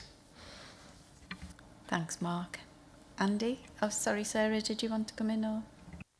I was just going to add to that, and that's an area that is coming up in learning from safeguarding adult reviews. So we get a lot of reviews focusing on self-neglect and mental capacity. So it is about making sure that people evidence that they can make the decision, but also that they can act on the decision. It's what we call executive capacity. And that's an area that we are focusing on in practice. It's come up in a lot of reviews, so we're doing a lot of trying to educate staff to make sure that they've got a full understanding of how to fully assess somebody in that situation. But it is often about having a long-term approach, and anybody who can build a relationship with these people, that's what the evidence shows makes the difference, being able to have build a relationship of trust, so that when the opportunity arises, that you're there to be able to help the person to accept that things need to be different. So it is very, very difficult. It's very challenging, but I think anything that people can do to have some oversight and build some sort of relationship is an excellent starting point. Thank you, Sarah. Adrian? So that's great, and that's what we, I think, as councillors, all of us, do within our own areas. So how can we take this forward and have and be able to at least spotlight or highlight their issues, so that they don't get scammed out of their home, or all these sort of things, because they are extremely vulnerable. So is there a way that we can contact yourselves and highlight them to possibly the police as well, something like that? I mean, we have an advice line that's open, so anybody can phone up for advice to discuss somebody, and to see whether it is possible to make a referral. There are instances where it is possible to make a referral without consent, to be able to look at a situation, but making a referral and being able to act are two different things. So we may be able to do a referral, we may be able to do an assessment, but as Mark was saying, then we would come down to looking at where we are in terms of the Mental Capacity Act and decision making. But it's useful, even if in making an initial contact or referral, it feels like nothing's happening immediately. That's helping us to build history. And when we come then to be looking to that executive functioning, we can say, well, actually, we've said that this person has capacity, but they're still not doing what they said that they were going to do. So that history is part of us. And I know it's frustrating to make different referrals, but it's part of us getting that bigger picture to be able to move a situation on when the time is right. And sometimes it is about, something called change, and it's having something there to be around, to be able to act in that opportunity when the person's ready for change for whatever reason as well. So I would encourage to keep making referrals, even though it does feel frustrating when, due to the Mental Capacity Act, we can't act immediately. Thank you, Sarah. Okay, we'll move on to Andy, and we'll make yours Lynn, you always put your hand up last minute. We've got to move on in a minute, though. Thank you, Chair. Thank you for this, Sarah. This has been an excellent read, and I'm really pleased to know that there is an advice line referral service, because if you stick around politics long enough, if you stick around local government long enough, you're going to find people that really need a bit of help, and even though they don't want to participate in it, that they need some help. The CALM that thing. And the lead in CALM is absolutely vital. And as we said in the pre-meeting and in this meeting, that basically we don't want to lose this. What support does Richard need from us to actually get that going? Do we need a recommendation and a proposal, a seconder and a vote? So Richard's got that, or what does Richard need? Richard, you're in the chair. Thank you, Chair. Thank you for the direct support there. I always welcome support. I think our director actually stated the point that we need to discuss with partners. Yeah, it is, as Sarah's outlined, very much a partnership role. It's not a county council role, it's a partnership role where all partners need to show conviction and support for the process and for the benefit that can be attained. The Independent Safeguarding Board did recommend CALM as a process, and we've put the processes and the structures in place to set it up. It's evolving, as you can tell. It's already doing great stuff, but it's evolving. We need it to evolve to the next stage, and that is really that partnership collaboration and partnership support. So the director and myself are working with partners to see how we can get the right outcome. The goal, totally, is that we need coordination, and we need somebody or some people to ensure that it's happening and bringing the benefit that we know it can create. So definitely, it's got to happen in some way, but how it happens is what we need to take away and work on to bring that benefit. Just to say as well, the website is terrific on adult social care. If you go on about safeguarding, this is Councillor Chris's point, report a safeguarding concern about an adult, it tells you the whole process. There's a nice schematic there that explains the whole process. If you've got any concern about an adult in society in Worcestershire, this is the place to go, and it directs you fully through and gives you that encouragement and support in terms of trying to get to a solution. So I would drive people to the website to try and assist there. There's telephone numbers, there's access points, all on there. So we strongly believe in CALM. Thank you, Sarah, for the report and for the good work that's gone on. We need to evolve it and take it to the next stage now. Thank you. Lynn's got a quick question. Yeah, thank you. I mean, thank you for that. I think that the website and that safe ability to report a concern needs to be more widely publicised, and if we can have, as an action point from this, is at very least to advertise it to all county councillors, because, as colleagues say, we as politicians we encounter people in their home environment and can therefore see the state of it in a way that is not visible, when they turn up to the housing office or they turn up to the bank or whatever.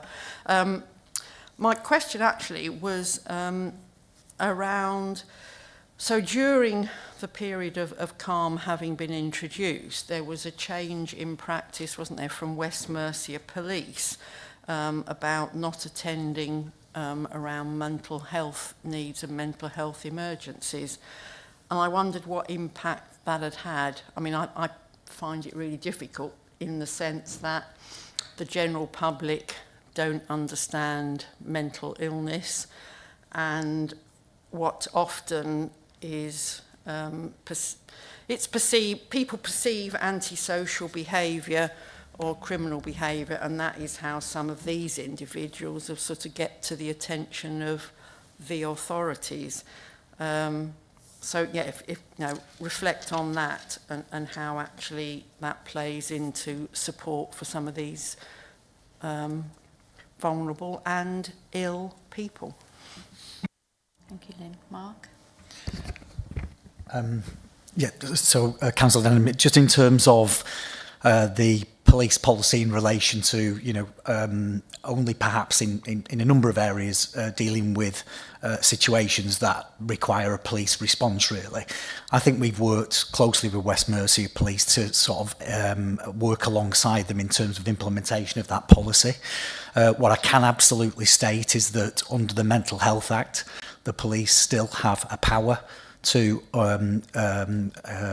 implement what we refer to as a Section 136, and that is where people have felt, or they feel that people may be suffering from a mental health episode, that they are taken to a place of safety, and the usual safety suites are up at the acute trusts where people will be accommodated whilst any assessments take place. So that is still in place under legislation, that still have that responsibility to do that. And so, you know, if police attend to an incident where they believe the person may be suffering from mental ill health, then they still have that power and responsibility to implement that particular part of the Mental Health Act. Thank you, Mark. Margaret, is there anything you'd like to add?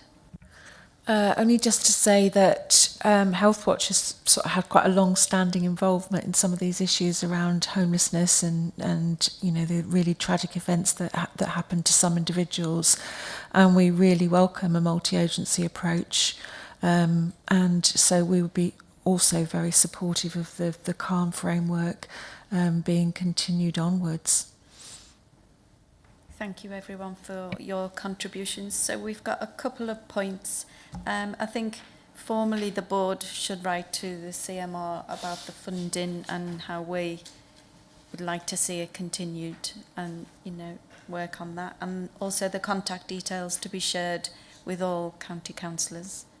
Okay? Oh, Sarah, sorry. Thank you. I was just going to say thank you for the kind comments about our website. We've literally just finished working on it, and we've just recorded a YouTube video about the information that's on there, so I can share that with yourselves to share out, so that people have got the information that we've just produced. Thank you. Yes, that would be good. We can go with all the contact details. Yeah? Okay. Thank you. Okay, moving on to our next item, item 7, performance and in-year budget monitoring. I think we're going to Philippa first for performance. Are you coming to the front? It's up to you. Thank you.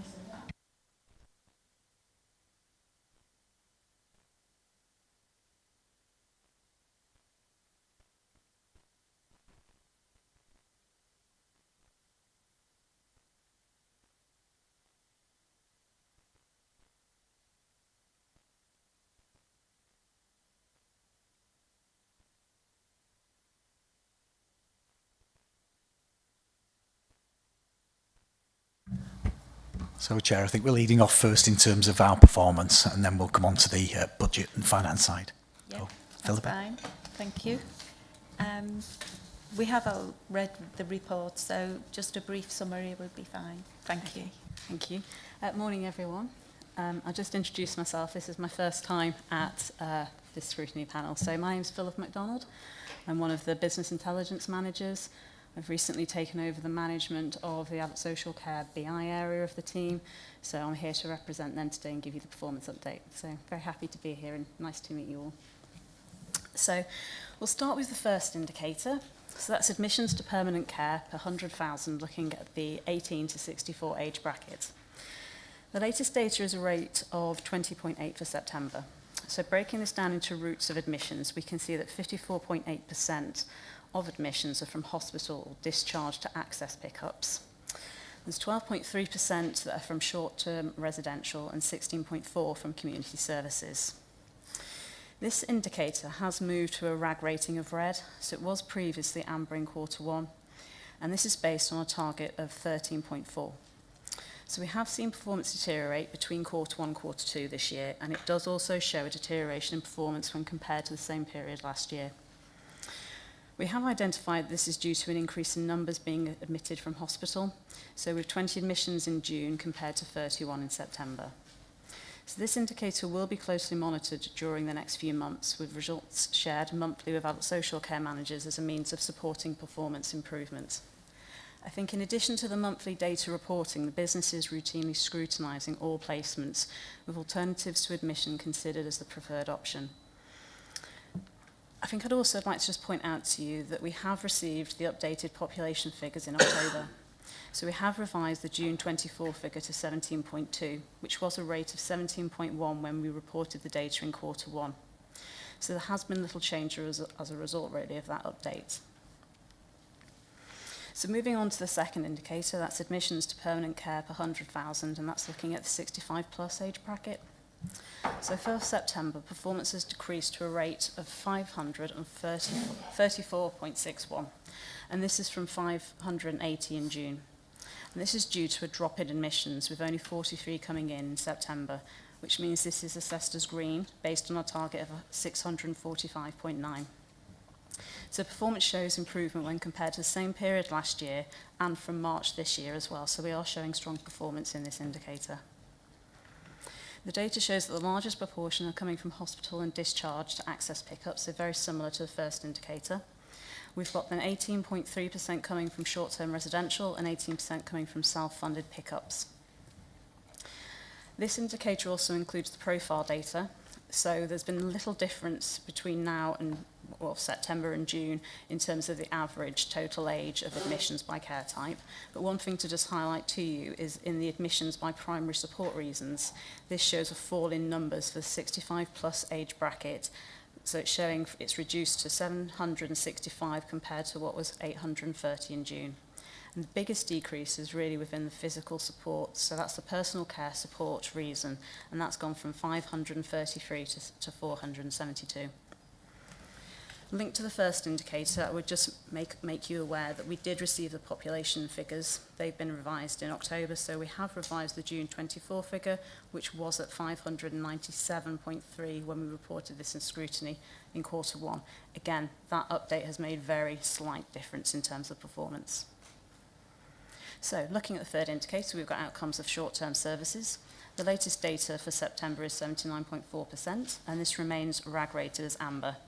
And that's due to it being below the target of 84%.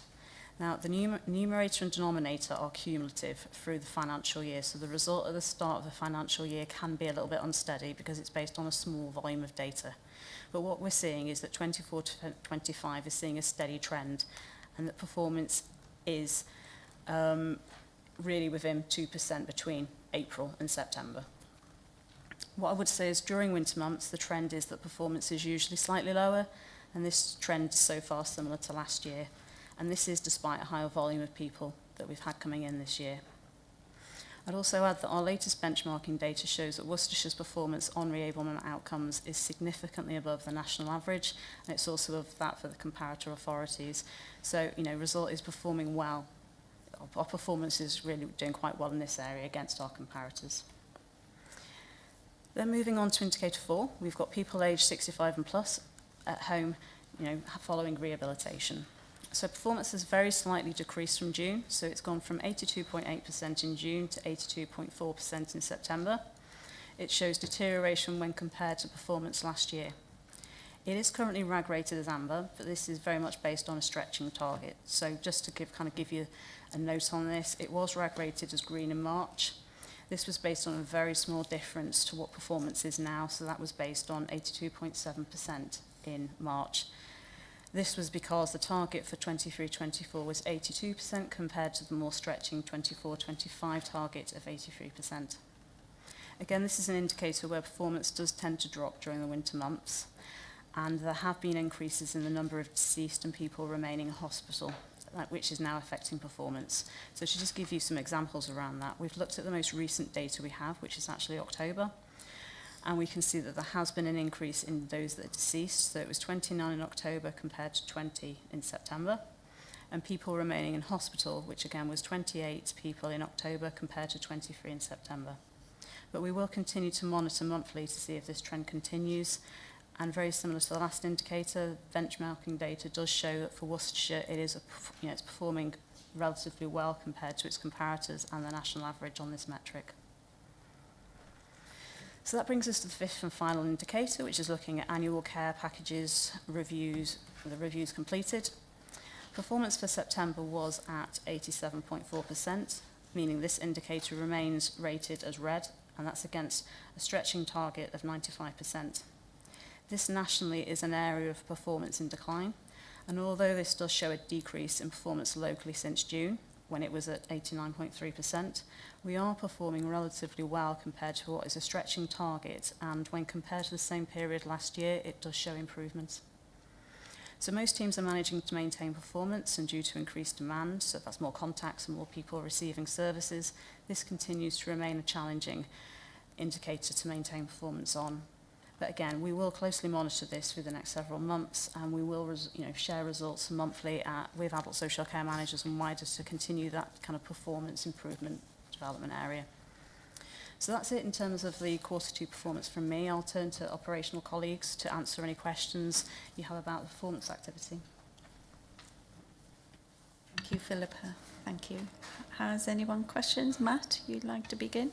Thank you. Yeah, thank you for that. In terms of the first one, you mentioned the reason for the increase was increasing numbers coming from hospital. So wondering how we kind of resolve that issue. Obviously, it's a hospital matter, but how do we think? Probably one for Mark. How do you fix that? Our interface with the with our acute colleagues and hospitals nationally falls into focus a lot of the time, doesn't it? In terms of this sense of the NHS is reliant on adult social care, and without properly funded adult social care, we're not going to have a fully functioning NHS service, and that's largely, that part of that is true, but it isn't the whole picture. I think what we would try and do on every hospital discharge is push as much as we can to work towards what we refer to as in the system as our home first approach. So wherever possible, we're not looking to the residential market to support people. We're looking to try and get people home and hopefully back on their feet through what we refer to technically as our Pathway 1 service, but is essentially our re-ailment service. And obviously, Philippa spoke there as to some of the performance of our Pathway 1 at the moment, our re-ailment service, in terms of where they're at about getting people home. So it is constantly a challenge. I think what I would say about the 18 to 64 age group, we obviously heard from a commissioning perspective earlier on in scrutiny some of our approaches for the future in relation to that age group. What we do know is that despite the sort of national view that I've just spoke about in terms of whenever we mention adult social care, we think of older people's services and that interface with urgent care. In fact, the growth in the future will certainly be in our 18 to 64 age group. And we've just actually, it was reported, a report was published back in November, where Worcestershire's been at the forefront of a piece of work with County Councils Network and Newton Europe, looking at why we're seeing that sort of growth in relation to 18 to 64 age group. And in many ways, it links back to the birth rate peaking in the country back in 2010, 2012. And obviously now and into 2030, we'll see some of those children, as it was, becoming adults with specific needs that will filter into probably the social care market. So, what we've got to try and think of in the future, I think, is very much how do we get better outcomes for this age group? Because I think nationally the view is that are we really doing this age group or giving this age group the best that we can? And in doing so, in terms of thinking about outcomes, then what is a different way of serving and meeting the needs of these individuals into the future? And, our view would be that that isn't in a residential care setting. So it's a longer burn, I think, Councillor Jenkins, in terms of how can we change things and provide better outcomes. But we constantly work with our acute colleagues to give that message that home first is the best option. Thank you, Mark. Okay, any further questions? James? Chair, thanks. In terms of, excuse me, care packages reviews, I think from memory, it's becoming a little bit of a narrative now in terms of, and I understand the pressures that are built into this, but developing the models of self-review, how can we push this along? Because it's become a little bit, as we go on a sort of annual basis, returning to this this question really. I'm conscious of the fact that we're, you know, if this can be done effectively, and we want it, you know, we want that process done properly, that clearly if people are able to do that themselves, you know, that frees resources. So I'm afraid in many ways it's still work in progress in relation to that sort of self-review, if you like, in that sense. In terms of the target, we do set the bar very high in Worcestershire, the 95% that we're, you know, aspiring to achieve. As in many ways, the actual Care Act would say that should be 100%, because everybody in service at any one point in time within the year should receive an annual review. And yes, I think what the balance that we need to strike here is we clearly have some waiting lists already in the service. And sometimes if there's somebody at the front door, if I can put it that way, that is in need now and doesn't have a service, then it's much easier to and right to prioritise those people as it is to do the annual review. We do benchmark well. The judge on this ultimately will be when CQC arrive to do the inspection of the local authority in relation to its provision of adult social care. And I know specifically reviews and waiting lists is a particular interest to CQC in terms of where we're at. So I think the other balance on reviews is we don't want it just to be a tick box exercise. You know, we've done the review, that's fine. Because in many ways, what the review process should enable us to do is continue to tailor the sort of support needs of the individual to the individual. Sometimes that might mean their needs have increased, but it could also mean that their needs have decreased and aren't in need of the level of resource that we're currently committing to them. So it's that fine line between, yes, wanting to aspire to a target and try and achieve that, probably through some self-reviews, but also making the review process a meaningful process. And often that is through the practitioner visiting the person and carrying that review out face to face. Thank you, Mark. Any further questions from anyone? No? Richard, is there anything you'd like to add? Not more than the director, really, because it's a constant changing situation, but we are, and I can say this by meeting a lot of the teams, we are constantly about continuous improvement.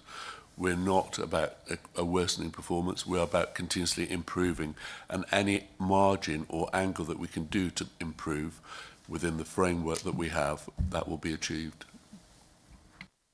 Thank you, Richard. Mark? Thank you, Chair. And just probably to add, and obviously the second indicator that Philippa spoke about was the over 65 age range in relation to at least a improving and green indicator on that particular performance. And that's in the face of obviously an ageing population that we have, and we've got a higher than average, national average, older population in Worcestershire in that sense. I think it's about 23% of our population is over 65.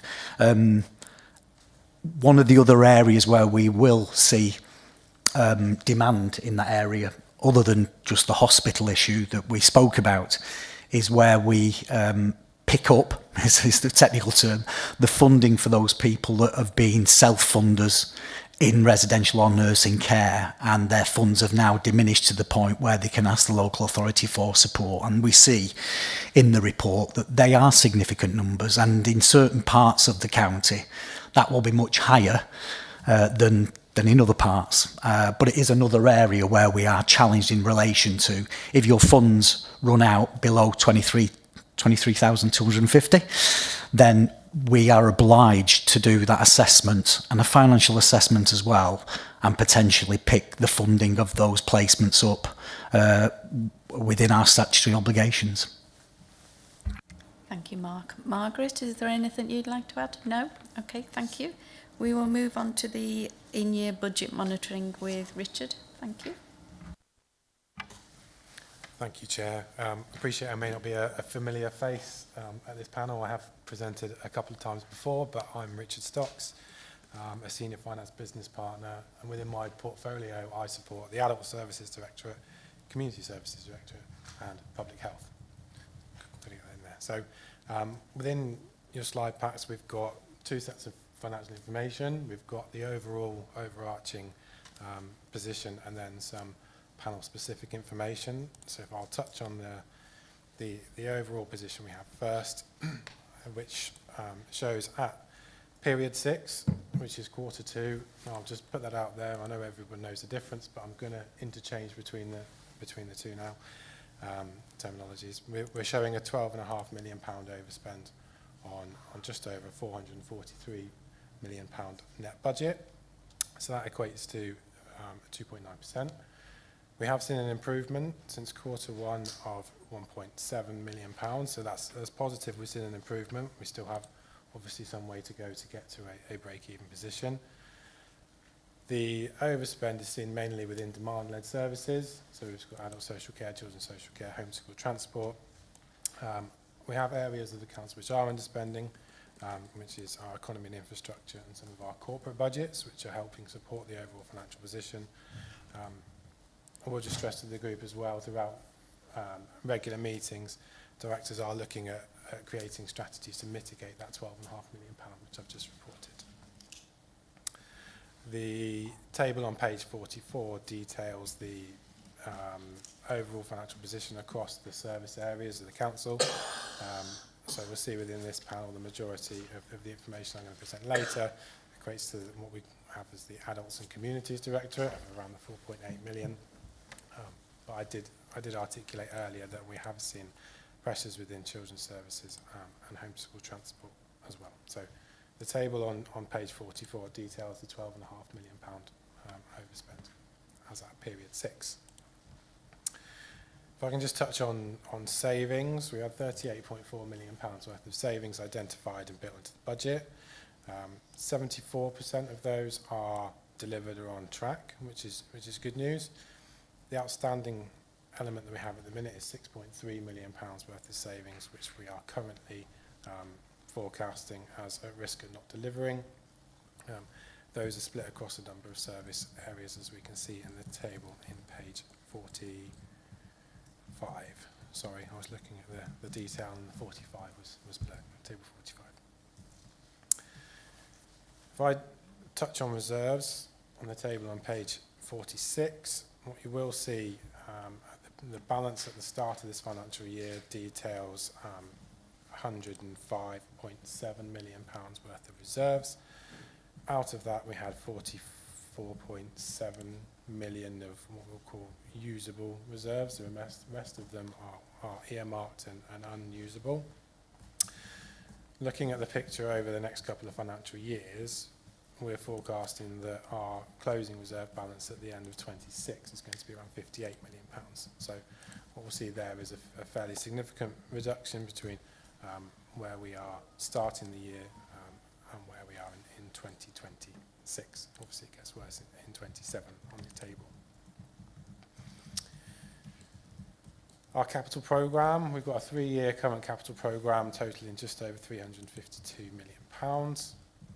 The programme for this financial year totals £128.3 million, and we've spent £49.1 million at the end of quarter 2.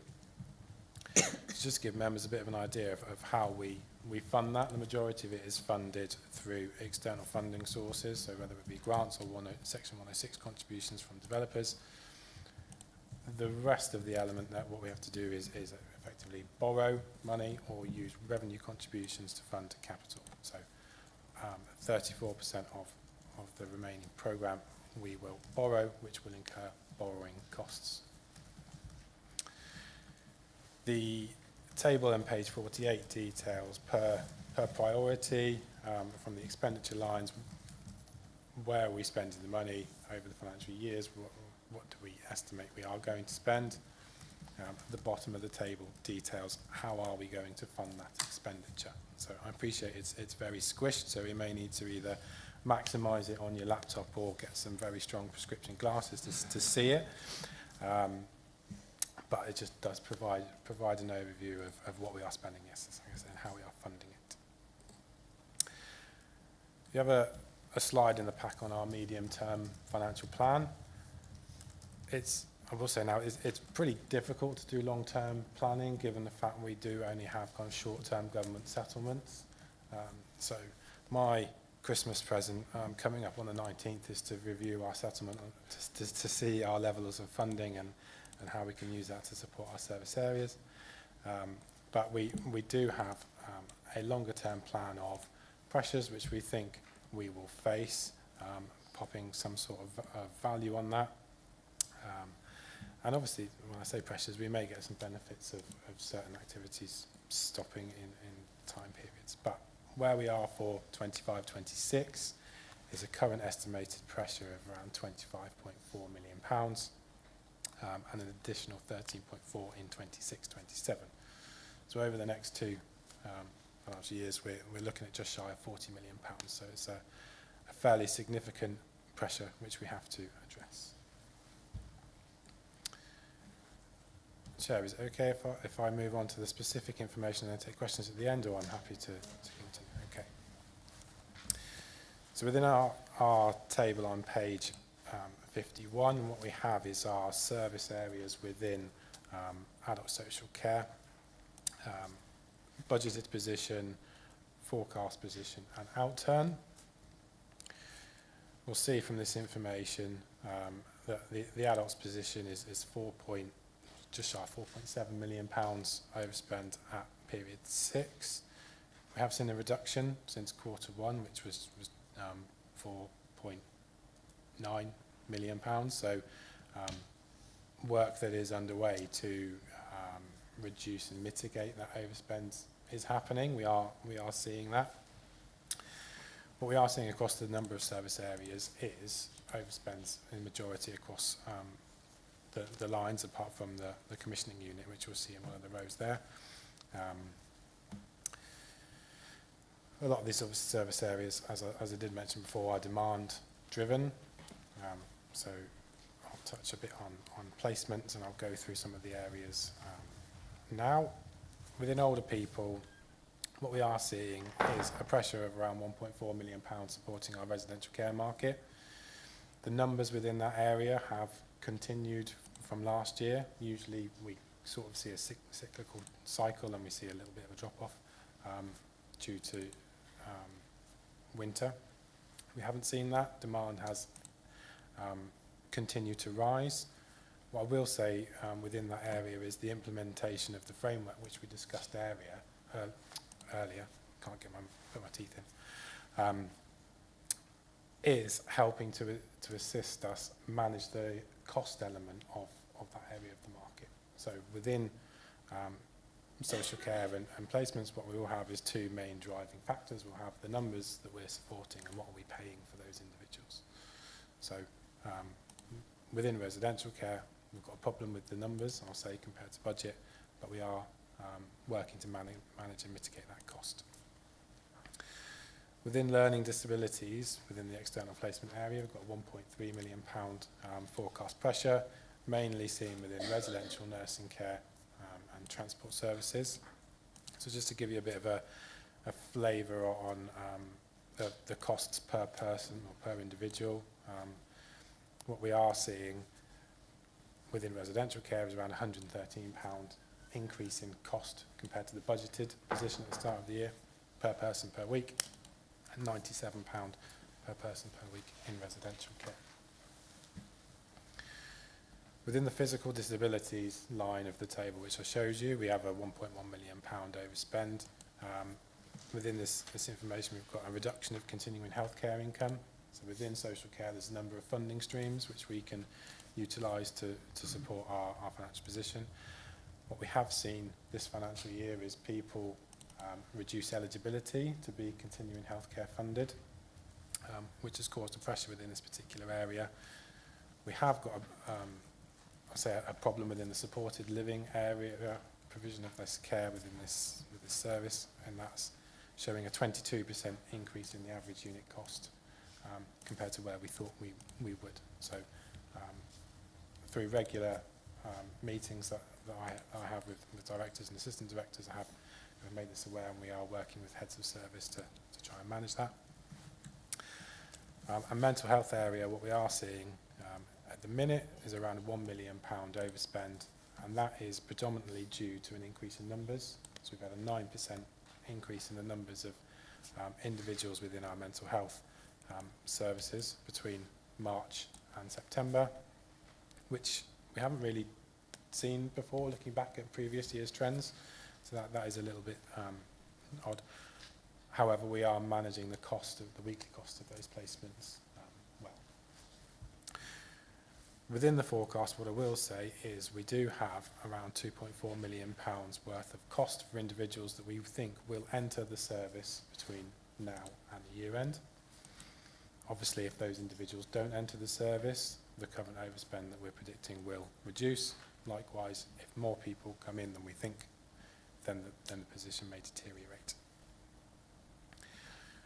There is a graph on page 43 which shows the number of placements that we're seeing since April 2020 to now.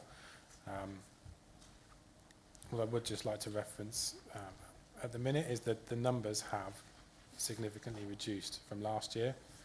At this point in last year, we were seeing around a 5% increase in the numbers, which was around 200 packages that we were purchasing. What we are seeing now is a 0.4% increase between March and September, which equates to 30 packages. So a significant reduction in the numbers that we're seeing coming through compared to what we saw last financial year. We also have a table in the pack which shows our average costs. As you can see, over a number of financial years, they have increased, mainly due to what we see around April time is a little uplift in the fee due to offering providers uplifts in their packages. But they are a lot steadier this financial year compared to last year. They're a lot less volatile than they were. What I will say is I'm feeling that's a lot to do with our colleagues in the service engaging with providers and helping to manage the market, as we heard earlier, across a number of service areas.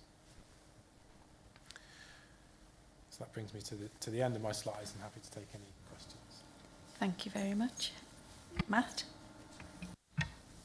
Thank you, Chair. Thanks for that. It's just a clarification. I'm a bit confused, but that's not unusual. Quarter one forecast financial position slide, that's a table of all the different areas. And against older people, it says the forecast variance P6 is 751. So it looks like that's gone down. So that's good.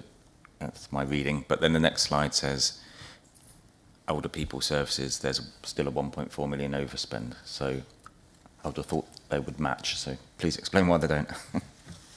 Thank you. Thank you. I probably didn't articulate that very well. The 1.4 relates to our pressure that we're seeing within the external market. Within the overall service area, what we are seeing is a benefit within non-externally funded placement areas.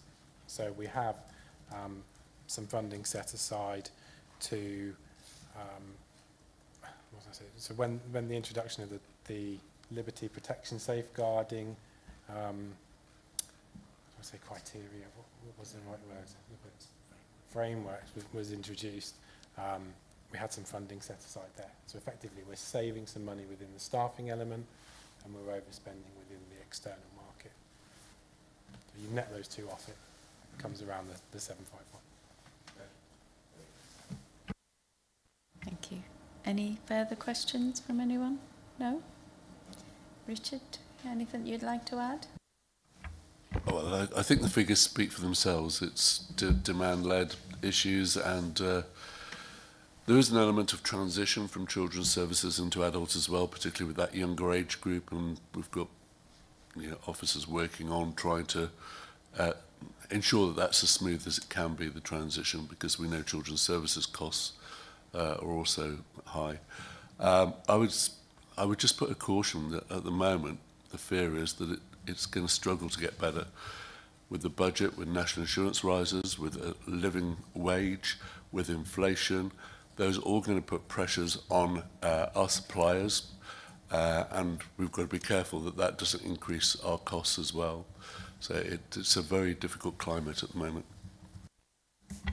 Chair, do you mind me asking, just taking up Richard's point there, from a financial perspective, we're all conscious of the alterations and whatever that have been made in the last budget.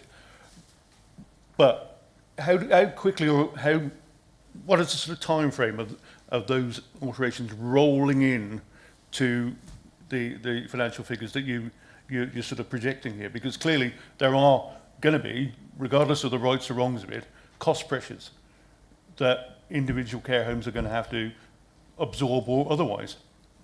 And I will pass to the officers because they've been working on some models to look at potential impact on the council.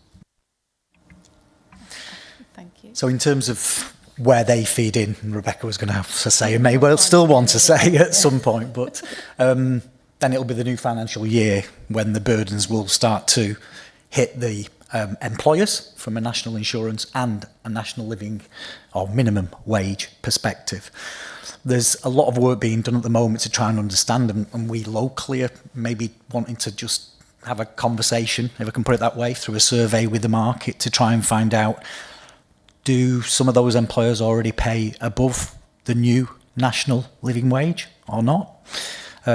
National insurance will undoubtedly affect the employers in terms of an increase of bill for them in terms of that, because of obviously the increase of the 1.2%, I think, isn't it, increase in terms of national insurance from the employers, and the reduction in the threshold down to 5,000, so it'll bring more people in at an earlier stage in terms of employers having to pay more on that front. It's up to date. There's been no suggestion from the centre that there will be uplifts given to maybe deal with that and lessen the burden on the employers. And I would have thought that the employers, the providers, will be looking towards the county council in terms of how it meets those additional costs for provision of service. So the new financial year, I think, is when we'll see some of that rolling through. Some of the figures that have been put through suggest some eye-watering amounts that might be then presented locally and regionally in terms of those additional costs. And I can't see that we'll be necessarily, if I can go out on a limb on this, of being in a position where we will get that money to passport through and meet those additional costs. It's the new financial year where we'll see that pressure coming. What I would say, and if I could take the moment to say, I think it's only right to put on record the fact that in period 3, we were, and correct me if I'm wrong, Richard, we were somewhere in the region in adults of about 5.1 million overspend projected to year end. I won't report on period 7 and some of the early work that we've done on that because that wouldn't be right to do. But as you can see at period 6 even, that has reduced in terms of the overall overspend in adults. And we did, to an extent, start at a slightly deficit position on this year's this year's budget because of some of the unseen demand that still filtered through from the last financial year. So it's just really heard earlier in terms of what we're doing around frameworks, around commissioning, around trying to literally scrutinise virtually every package that is put through at the moment to ensure that we do whatever we can to mitigate that overspending year. But members are quite right to point out that we face significant challenges into the new financial year because of those two issues that we've just discussed.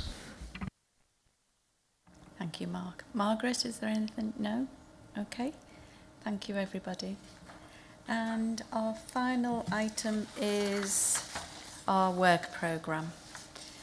So for the January meeting, main focus is scrutiny of the budget 25-26.